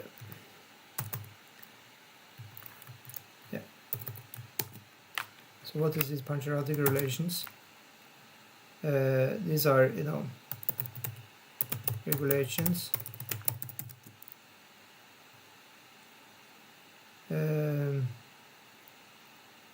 covering every aspect of devotee life in the community, of Vaishnavas. Yeah. Or maybe not. I mean, you have this kind of marriage rituals and like that. They're supposed to be sometimes called Vedic rituals, dharmic rituals. Okay, you can say covering every aspect of the devotee life in connection with the temple community, with the Vaishnava temple.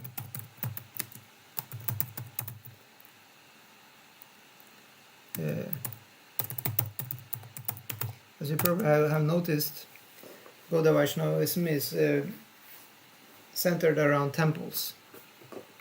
It was also started like that by Chaitanya Mahaprabhu. He wanted temples to be built. However, he was also emphasizing private spiritual practice. So in some way, few devotees were not that much into going to temples like Haridas Thakur. He's not known for showing up a lot in temples, probably. He was known for chanting alone. However, for the major part of the devotees, the temples are to be used in order to advance. So this is called Pancharatrika. Actually, it's called Pancharatra. It's called Pancharatra Vidhi.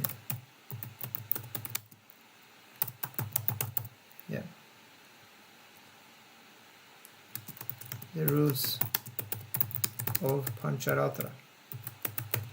So what is Pancharatra?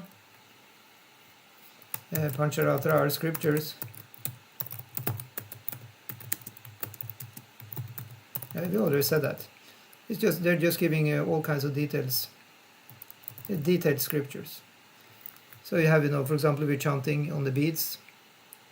We're wearing, neck beads. We have devotional clothes, shika, tilak. We have temple. We have how the temple is built. How you have, a daily program in temple, Mangalarti. You have the deities there, of course. A lot. Pancharatra is, of course, how to worship the deities, the different rituals, rules of cleanliness, how to celebrate the festivals. So all of these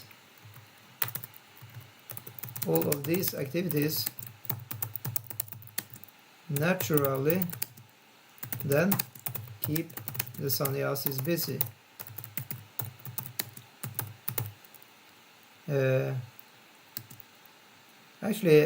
Sannyasis may not need to do all. They're meant to be done by especially the Grihastha community is supposed to take care of the temples. Sannyasis are, however, in Iskcon they are busy in establishing the temples and managing them even very often. As the strongest spiritual head of the community, they are guiding the progress of the Vaishnava temple communities. So maybe I should write that like that.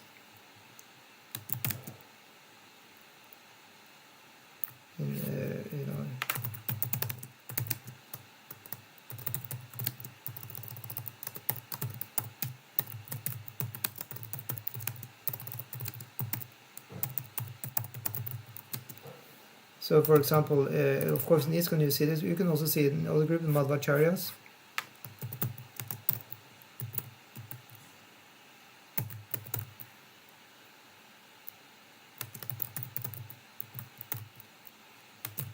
As sannyasis heading the temple operations.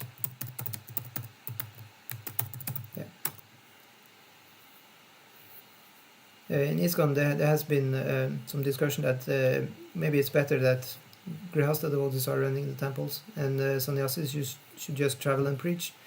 But many sannyasis also, they may not have the inclination to travel so much. They just want to stay in one place. So in that way, they can stay in the temple also and preach from there, or even help running the temple. All of these are possibilities, since the main activity in Krishna consciousness is bhakti, and part of bhakti is outreach, or to share the Krishna consciousness.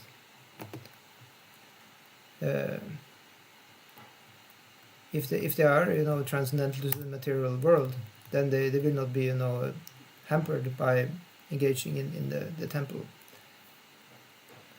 Not at all. They will inspire the people who come to the temple to be more devotional by their presence and guidance. So we'll read the next verse, text 7. Yoga yukto vishuddhatma vijitatma vijitendriyaha sarabhutatma bhutatma kurvan apina lipyate. One who works in devotion with a pure soul and controls his mind and senses is dear to everyone, and everyone is dear to him. Though always working, such a man is never entangled. Yeah.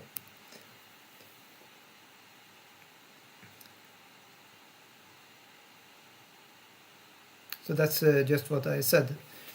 If a sannyasi is engaged in helping temples, he is never entangled. If he is, working in devotion, so there is no issue there. Prabhupada says also in the purport here, one who is on the path of liberation by Krishna consciousness is very dear to every living being, and every living being is dear to him. This is due to his Krishna consciousness. Such a person cannot think of any living being as separate from Krishna, just as the leaves and branches of a tree is not separate from the tree. Yeah. So what is the tree? The tree is Krishna. Those are the branches and leaves. That is, the demigods and humans, animals, etc. Yeah, all the living entities. They can be connected with Krishna by the process of Bhakti Yoga, because all of these will be engaged. Demigods are engaged in administering the material world, and if you follow them in their service to Krishna.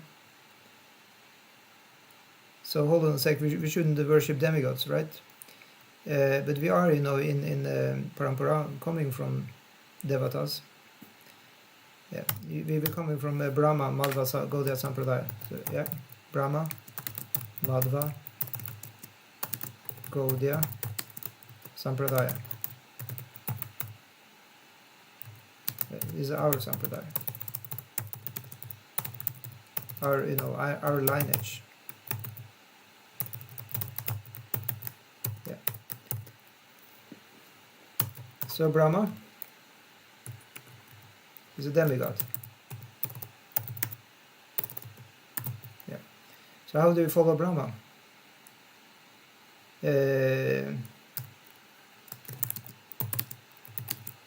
How do we serve him? Because we are serving, through. We can reach to the trunk by moving, from the leaves and coming to the branch, and then we finally get to the trunk. So you can say the demigods are like branches. So how do you serve, Lord Brahma? By, reading his books. No. The four Vedas emanated from his four heads. Yeah.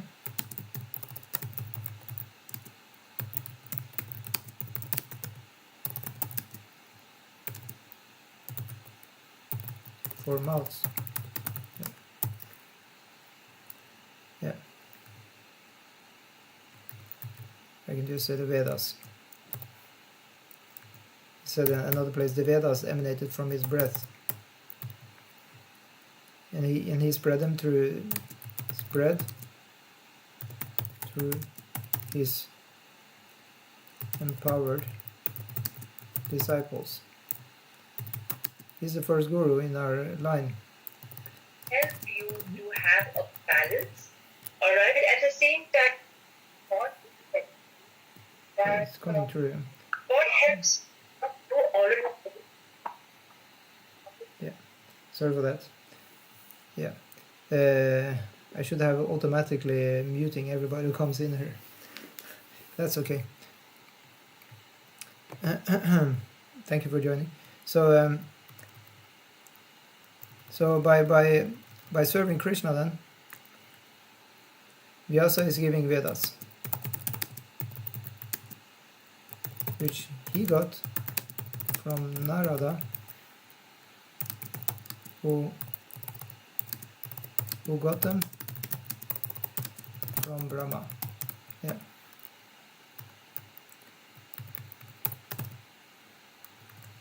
He's actually writing, but he's writing the Vedas. He got, yeah.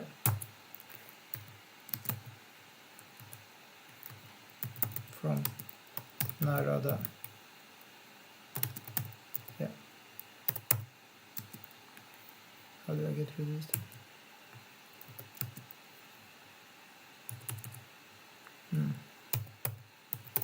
Anyway, the text is messing up. Yeah. So actually here you have Brahma, and we don't have that in the liner. He gives to Narada, and then from Narada he goes to Vyasa, and then Vyasa gives to Madhva.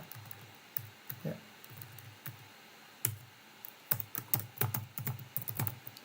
Yeah. And then Madhva he's then giving to through his whole line, all the way coming to Chaitanya Mahaprabhu. Yeah. So when it's called Gaudiya here, then it's signifying, then it's starting from Chaitanya. Yeah. Yeah. Otherwise, the Madhva lineage is going by itself in another direction. You have they're also cultivating Krishna Bhakti, but in a different flavor. Yeah. So by serving, Narada Muni, by serving Vyasa, then it goes back to Lord Brahma. Brahma sends, the Bhakti back to Krishna. So in that way, Sampradaya is working. Madhva is also there. He's also, part of this, sending the Bhakti back to Krishna. Whatever is service one does to the Guru is giving to his Guru, to his Guru, to his Guru.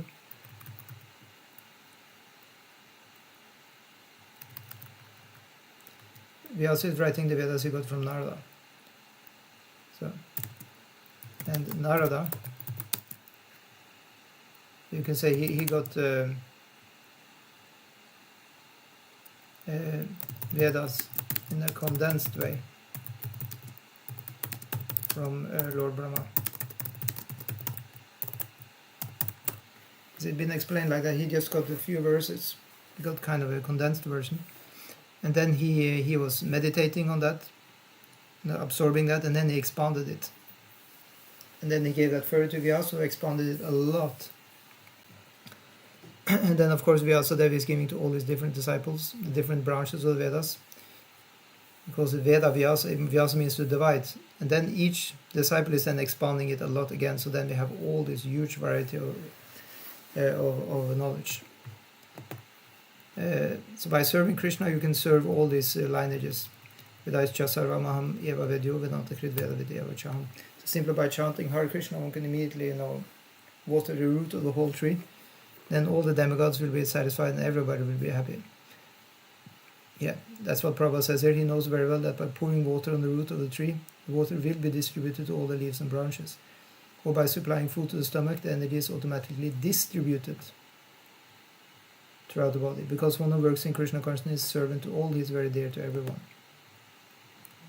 And because everyone is satisfied by his work, he is pure in consciousness. So this is something about blessings. Yeah. To get blessed is most important in Krishna consciousness. Yeah. Blessed by who? By whom? The saints. Yeah. That's the thing. And they are blessing you even if you just read Bhagavad Gita or read Bhagavatam. There are automatic blessings coming from Narada Muni and Brahman like that. And Vyasa also, because they like that you read their books. And one shouldn't just stop there. One should also try and do some service to the saints that we have on the planet at the moment. You cannot say that there is no saints on the planet. If you haven't found them yet, then try and look more, right? We can believe that there are some people who are worth, helping, supporting. And in that way, we can, help or support in any kind of way, and then we will also get some blessings there, and we will be, pure in the consciousness, because they will be satisfied with what we do. Yeah. And then Prabhupada says, because he is pure in consciousness, his mind is completely controlled. Isn't it? If we feel really happy, then we don't have any issues in the mind. And because his mind is controlled, his senses are also controlled. So then we don't need to, binge with anything. The senses are cool. Param drishtva nivartate. If we have some kind of higher happiness, then we don't need to go for a low-grade happiness of the senses. Yeah, so like that. And further Prabhupada is saying then, because his mind is always fixed on Krishna, there is no chance of his being deviated from Krishna, nor is there a chance that he will engage his senses in matters other than the service of the Lord. So Prabhupada is just completely in somehow the description here. So He does not like to hear anything except topics relating to Krishna. He does not like to eat anything which is not offered to Krishna. He does not wish to get anywhere if Krishna is not involved. So these are, these are samadhi descriptions.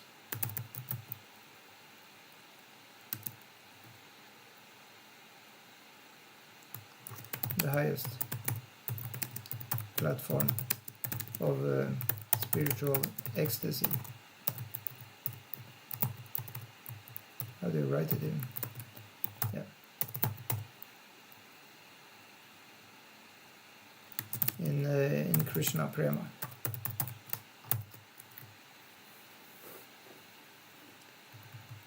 Yeah. So then there is no offenses to others also. So naiva kinchit karomiti yuktu manyata tattvavit pashyan shrinvan sprisham jigrnan. I read it wrong. Pashyan shrinvan sprisham jigran ashnan gachan swapan shvasan pralapan visrejan grinam umisham nimisham napi indriyan indriyarteshu vartanta itidharayan. A person in the divine consciousness, although engaged in although engaged in seeing, hearing, touching, smelling, eating, moving about, sleeping, and breathing, always knows within himself that he actually does nothing at all. Because while speaking, evacuating, receiving, or opening or closing his eyes, he always knows that only the material senses are engaged with their objects, and that he is aloof from them. So this is real detachment. But for that one to work, one needs to be in the divine consciousness. Sometimes it's also called absorption.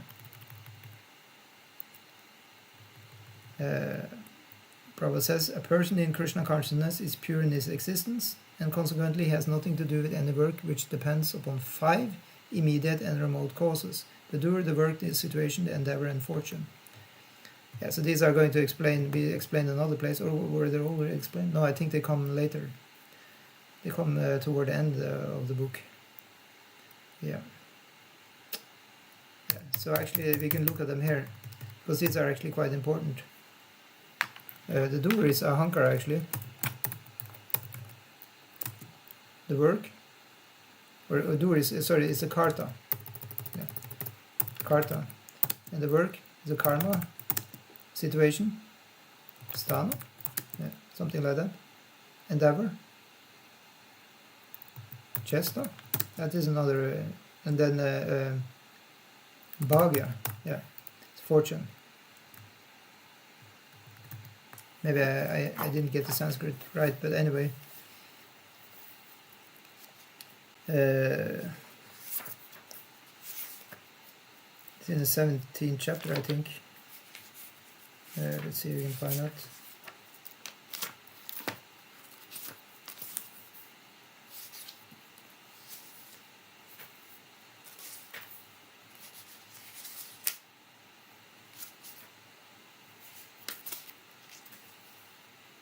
Yeah.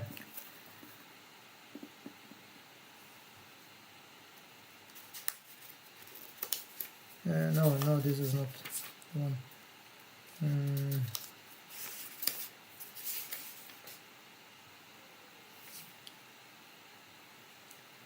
Yeah, but anyway, here it said that what work we do, that is also done in according to the 3 gunas, the 3 qualities of nature.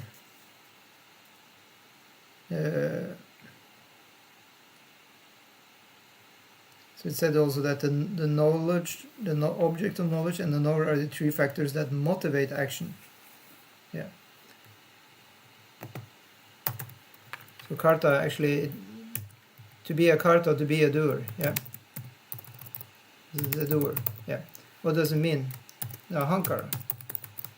So whenever we're doing something here, we need the ego, right? And karma, then we need the senses.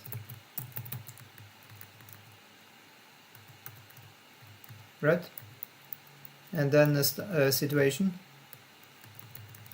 Well, that would mean where we are. The circumstances, yeah.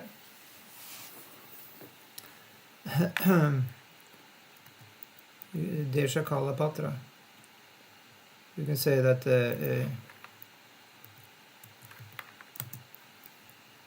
time, place, etc. Yeah.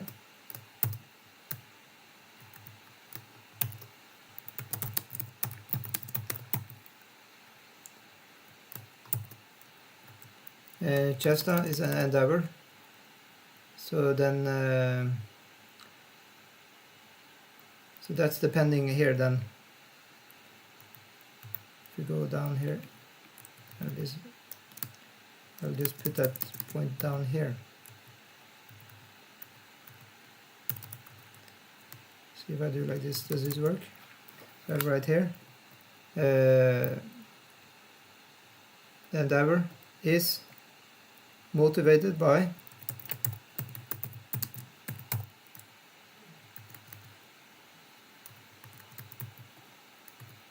action, motivated by, what are the three things?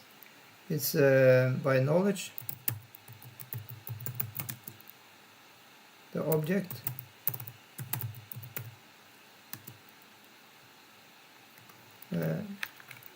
and the knower.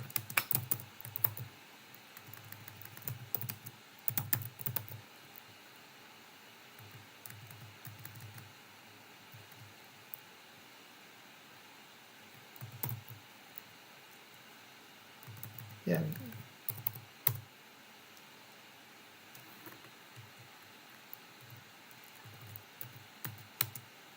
Anyway, this thing is jammed.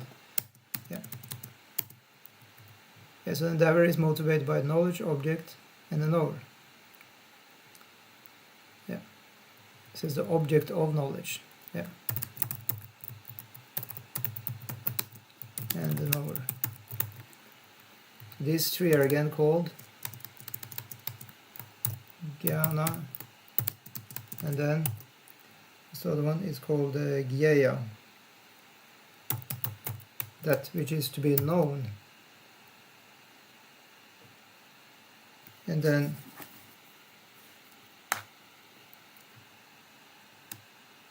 knower is called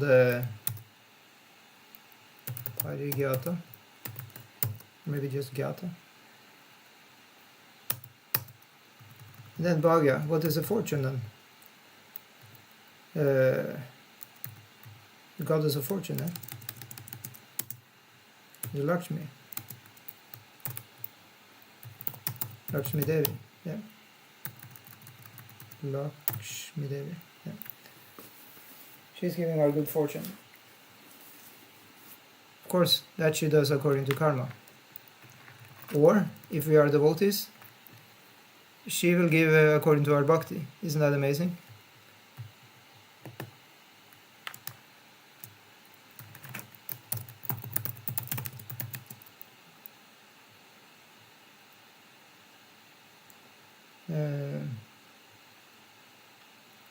Well, there is either according to a transcendental arrangement, if you enter the bhakti path, or it will be according to our material, you can say, fate.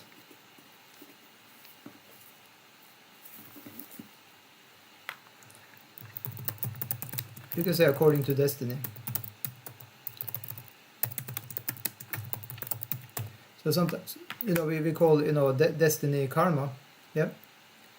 But we need to really understand this, that here, when we talk about karma here, it means work. So this is not talking now about our karmic destiny here, it just means working with the senses.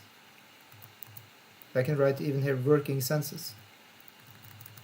I give them space here, doer, working, work senses. And then this sthana is then place, etc.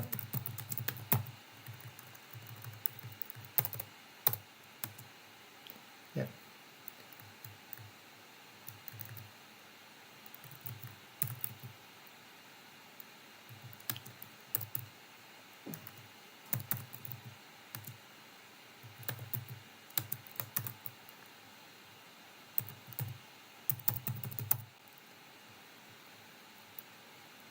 Lakshmi Devi and the Devas. Yeah. Yeah. So in that way we can just pick apart, our whole situation in the material world, and hopefully that can help us detach a little bit from our situation. Because otherwise, how can we think that we have nothing to do with this? Does it make sense? If we don't dissect things, if we don't put them apart and put them on the table and look at them separately, we are just caught up with emotions and so on. And then, our emotions will go there, and it's very difficult then to actually tune into what's happening, on the spiritual plane. So that's why this knowledge, Sankhya is actually quite important. This is a part of Sankhya also. Sankhya means to just count. Sankhya means to count, actually. Enumerate. You have 1, 2, 3, 4, 5. Like this is also Sankhya. Yeah. So let's go to the next text. Brahmani adhaya karmani sangam tyaktva karotiya lipyate nasa papena padma patram ivambasa. One who performs this duty without attachment, surrendering their souls unto the Supreme Lord, is unaffected by sinful action, as the lotus leaf is untouched by water. Purport: here Brahmani means in Krishna consciousness. So Prabhupada, he doesn't wait 1 second before he's making the point. So Prabhupada, the commentary is very much a samadhi commentary. He's in the ecstasy of Krishna communion. That's why he's writing Krishna, Krishna everywhere in the comments. Yeah. The material world is a sum total manifestation of the three modes of material nature, technically called the pradhana.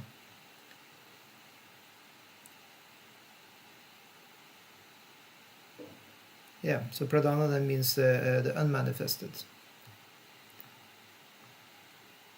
The three modes are when they're unmanifested, they're called pradhana, and when it's manifested, then it's called the jagat, or the material universe. So the material world is actually there already. When it's unmanifested, it's still there. In that way, the material world is also said to be eternal, because it's actually one of Krishna's energies, and all these energies are eternal. However, the manifestation is coming at intervals of creation and destruction, and that's why it's called temporary. So the material phenomena which we are experiencing with our senses is temporary, and thus we call it material. However, the concept itself, that there is such a thing as the material world, that's actually a spiritual concept. Does it make sense? Yeah. So now we're getting into some Vedic hymn. Prabhupada says, the Vedic hymns, Sarvam hi etat Brahma, Mandukya Upanishad, Mantra 2. And then we have Tasmat etat Brahma Nama Rupam Annam Chadjayate, that's from Mundak Upanishad 119. And in the Bhagavad Gita 14.3, Mama Yunir Mahal Brahma, indicate that everything in the material world is a manifestation of Brahman, and although the effects are differently manifested, they are non-different from the cause. Okay, we cannot just jump over all these verses. We need to see what is written here. Yeah. So the first hymn in the Mandukya Upanishad says, everything is Brahma.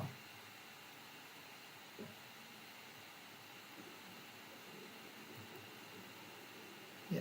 And then the Mundaka Upanishad is saying the same, that, you have the name, the form, creation is taking place, you get, everything is there in Brahma.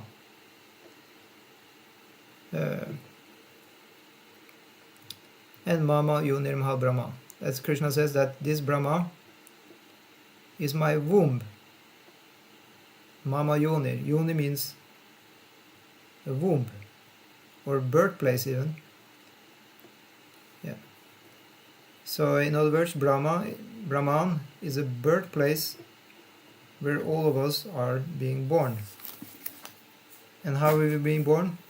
Krishna is explaining also that he's looking, or he's impregnating that Brahman, and thus we are being born in that. We get our bodies from that Brahman. Yeah, maybe I should write it here.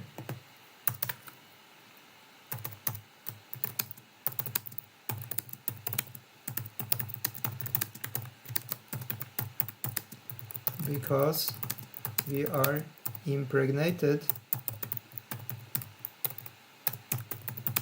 into that Brahman womb, material womb of Mother Nature. I write that with capital letters because it's a person. Mother Nature. Yeah, we are impregnated into that Brahman. By whom? By Krishna. Just like we are, the father is impregnating our mother, and then we are born from the mother. So in that way we are born from our mother Brahman, and we get our material bodies from that Brahman. And since it is a temporary manifestation, everything that's born has to also die. So in that way we have to deliver our bodies back again after we had a life. So I can write that here. However, we have to give our bodies back again after having a lifespan.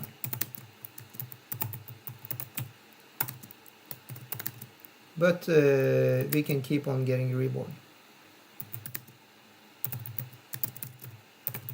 We can keep on getting new bodies. Ad infinitum. Yeah. If we like.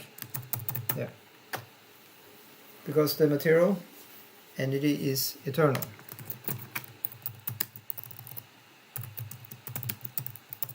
The material, you can say, yeah, I can say that. The material energy in itself is eternal,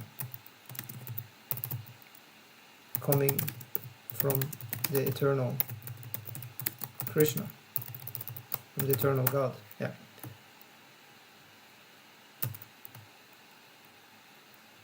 However, the manifestations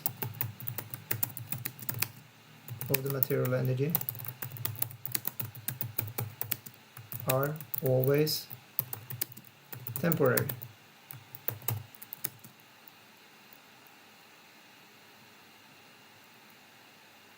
Being created, maintained. I can't even write maintain. And destroyed. Yeah.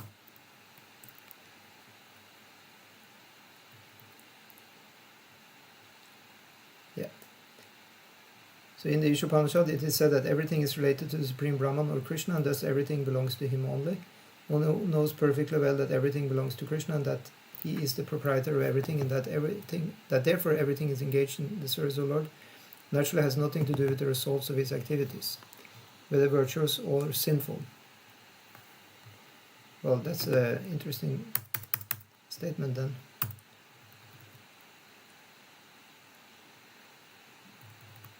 So in that way, not really getting too much into the material things. That would be one of the trademarks of a devotee then. We need to get into something, so then one should get into the spiritual things then, in order to get liberated and attain what Prabhupada called a constitutional position. That means to enter the higher realm of Krishna.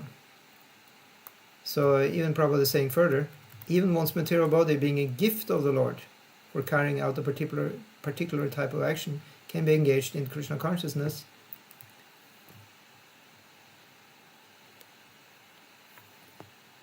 It is then beyond contamination by sinful reactions, exactly as the lotus leaf, though remaining in the water, is not wet. That's what the previous verse said. The Lord also says in the Gita, Mai sarvani karmani sanyasya, resign all works unto me, Krishna. The conclusion is that the person without Krishna consciousness acts according to the concept of the material body, and senses, but a person in Krishna consciousness acts according to the knowledge that the body is the property of Krishna and should therefore be engaged in the service of Krishna. So let's just look at this, because I mentioned before it was written also it was said by Krishna, this karma sannyasa, that's really not the way to go to be a devotee of Krishna. So instead of karma sannyasa, then what should it be? You should be doing karma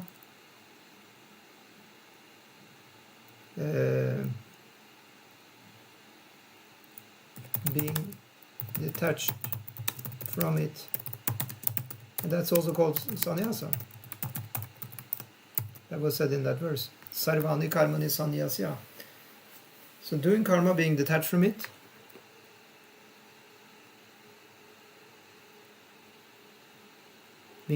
how can we be detached from it? By offering it to Krishna. Yes, isn't it true? If we offer something to somebody, that means we're not so attached to it.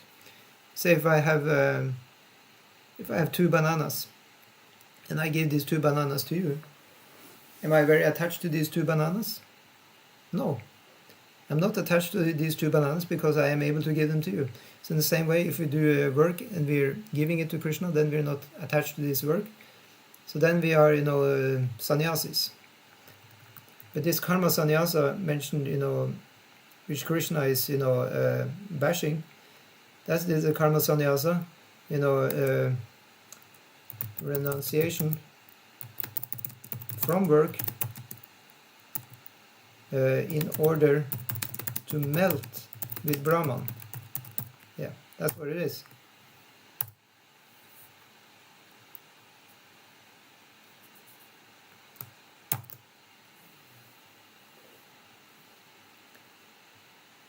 One wants to just stop working because one just wants to melt with Brahman. There is no need to work for nobody if you just want to melt with the oneness, right? But sometimes karma sannyasis, they are encouraging welfare activities, but it has been criticized by Vaishnavas actually, because it seems to be kind of like that it's not really telling with what karma sannyasis are also propagating, that we actually need to be detached from the world because the world is illusory. If that really holds true, then it wouldn't have any meaning at all to do any welfare work or work at all, because the whole thing is just to get back to merging with Brahman. But in the Vaishnava philosophy, we say that work is very important because that work can increase our bhakti to Krishna. It's a completely different concept altogether. I'll write that here just to really make it, to double down and even triple down on this concept. In Vaishnavism, work is very important. Yes, because it is needed for increasing the bhakti to Krishna. Yeah. Doing that work as an offering to him. Yeah. So what is that called? Then that is called, this is the seva concept. Yeah. Service. Devotional service. Bhakti Yoga concept.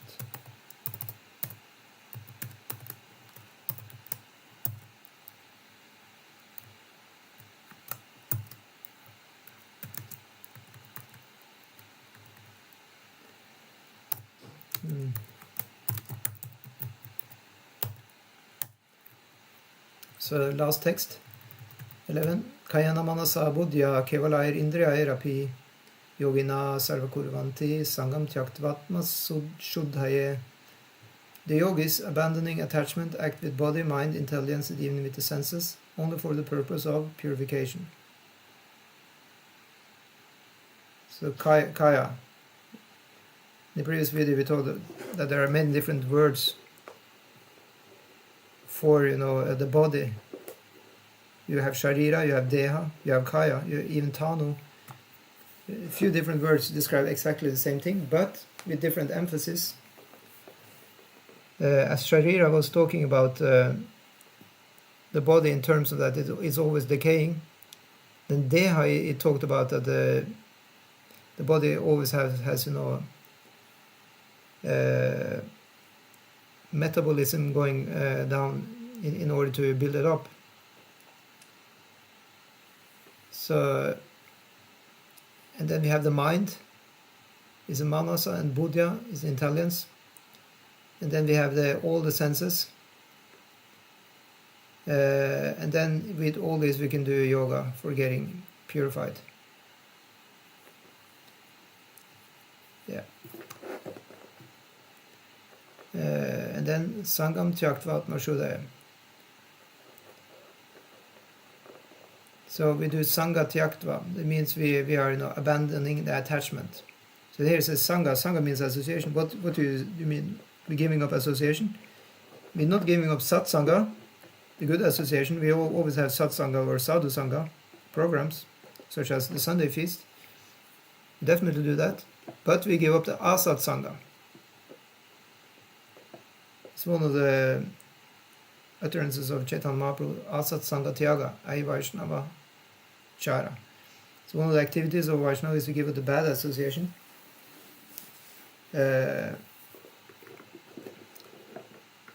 That means basically that we don't fall in love with demons. Okay, so and then Atma Shuddhaya, then our soul can be pure. If we fall in love with demons, then of course our soul cannot be pure. It goes without saying. So purport: when one acts in Krishna consciousness for the satisfaction of the senses of Krishna, any action, whether of the body, mind, intelligence, or even the senses, is purified of material contamination. There are no material reactions resulting from the activities of a Krishna conscious person. So that has been also said previously when we said that technically the activities of devotee is called akarma. It's neither karma or vikarma. Then the karma is then said to create something good, and the vikarma is said to create something bad as a result. But akarma is not creating nothing. But wait a minute, you devotees, you are doing so many activities. There is manifesting, a temple. You have programs. These are, creations. No. These are completely spiritual things. They are all created by Krishna's Bhakti Shakti. That's actually a technical explanation. So these are not material reactions. If devotees are working hard and they create a temple, or they even create a restaurant, a Krishna restaurant, out of love for Krishna, this is not a material creation. I'm sorry. It is a spiritual creation. Devotional activities are only creating spiritual things. Actually, it's just it's arrangement by Bhakti Devi herself for helping the devotional developments. These are not to be viewed as material objects anymore. Right? When we say a temple, is it a material object? No, it's a spiritual place. It's called Vaikuntha. We go there, we bow down. Why does it have any effect bowing down in the temple? Please tell me. If it is material, you could bow down, anywhere. It doesn't have the same effect. Why does it have special effect when you go to a temple? Because it is a spiritual place. Same with the deities. They're made out of material objects. Why does it have an effect that you're worshipping them, dressing them, bathing them, putting, flower decorations? It is because they are no longer material objects. They haven't been created by karma or vikarma. They are actually manifestations of bhakti. So they are mystical objects, actually. That's another way also to explain it. Just like Krishna's leelas are appearing And again they're disappearing, but the Leelas in themselves are eternal. Same way the deities may appear for us now. Now we have deities. Jagannath, Baldev, Subhadra, Ki Jai.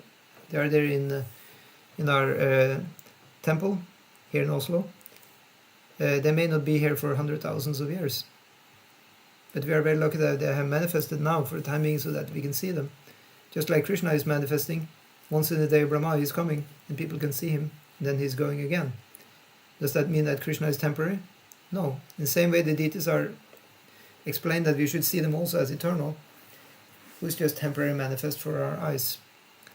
And in the same way with the devotees of Krishna also doing all their activities, having the Krishna kirtan activities, glorifying Krishna. They seem to be temporary and gone here today, gone tomorrow, but they're actually manifestations. They're glimpses of the eternal, spiritual truths like this. So Prabhupada goes on to say, therefore purified activities, which are generally called sat achara, can be easily performed by acting in Krishna consciousness. Sri Rupa Goswami in his Bhakti Rasamrita Sindhu describes this as follows. Iya yasya haridasya karmana manasagira niklas vapyavastasu jivan mukta uchate. A person acting in Krishna consciousness, or in other words, in the service of Krishna, with his body, mind, intelligence, and words, is a liberated person even within the material world, although he may be engaged in so many so-called material activities. This can only be understood by devotees themselves, actually. This cannot be understood by outsiders. As we already saw here also, it's called sad achar. So sometimes sad achar is called, good behavior. Actually, the word sat means not only good, but it means also eternal. So it hints at actually the eternal qualities of the soul. There is sattvic, qualities of the soul. They're actually eternal, and they're then manifested by the devotee progressing in bhakti yoga. He gets sattvic, developments, called also ashta sattvika. The 8 transcendental symptoms, when they have increased so much that they become Shuddha Sattva, then they're actually direct spiritual manifestations. So it's, as shown by great devotees such as Chaitanya Mahaprabhu himself, playing the role of a devotee. Yeah. So Prabhupada says, how is all this? It's because he has no false ego, for he does not believe that he is this material body, or that he possesses the body. He knows that he is not this body, and that this body does not belong to him. He himself belongs to Krishna, and the body too belongs to Krishna. When he applies everything produced of the body, mind, intelligence, words, life, wealth, etc., whatever he may have within his possession, to Krishna's service, he is at once dovetailed with Krishna, he is one with Krishna, and is devoid of the false ego that leads one to believe that he is the body, etc.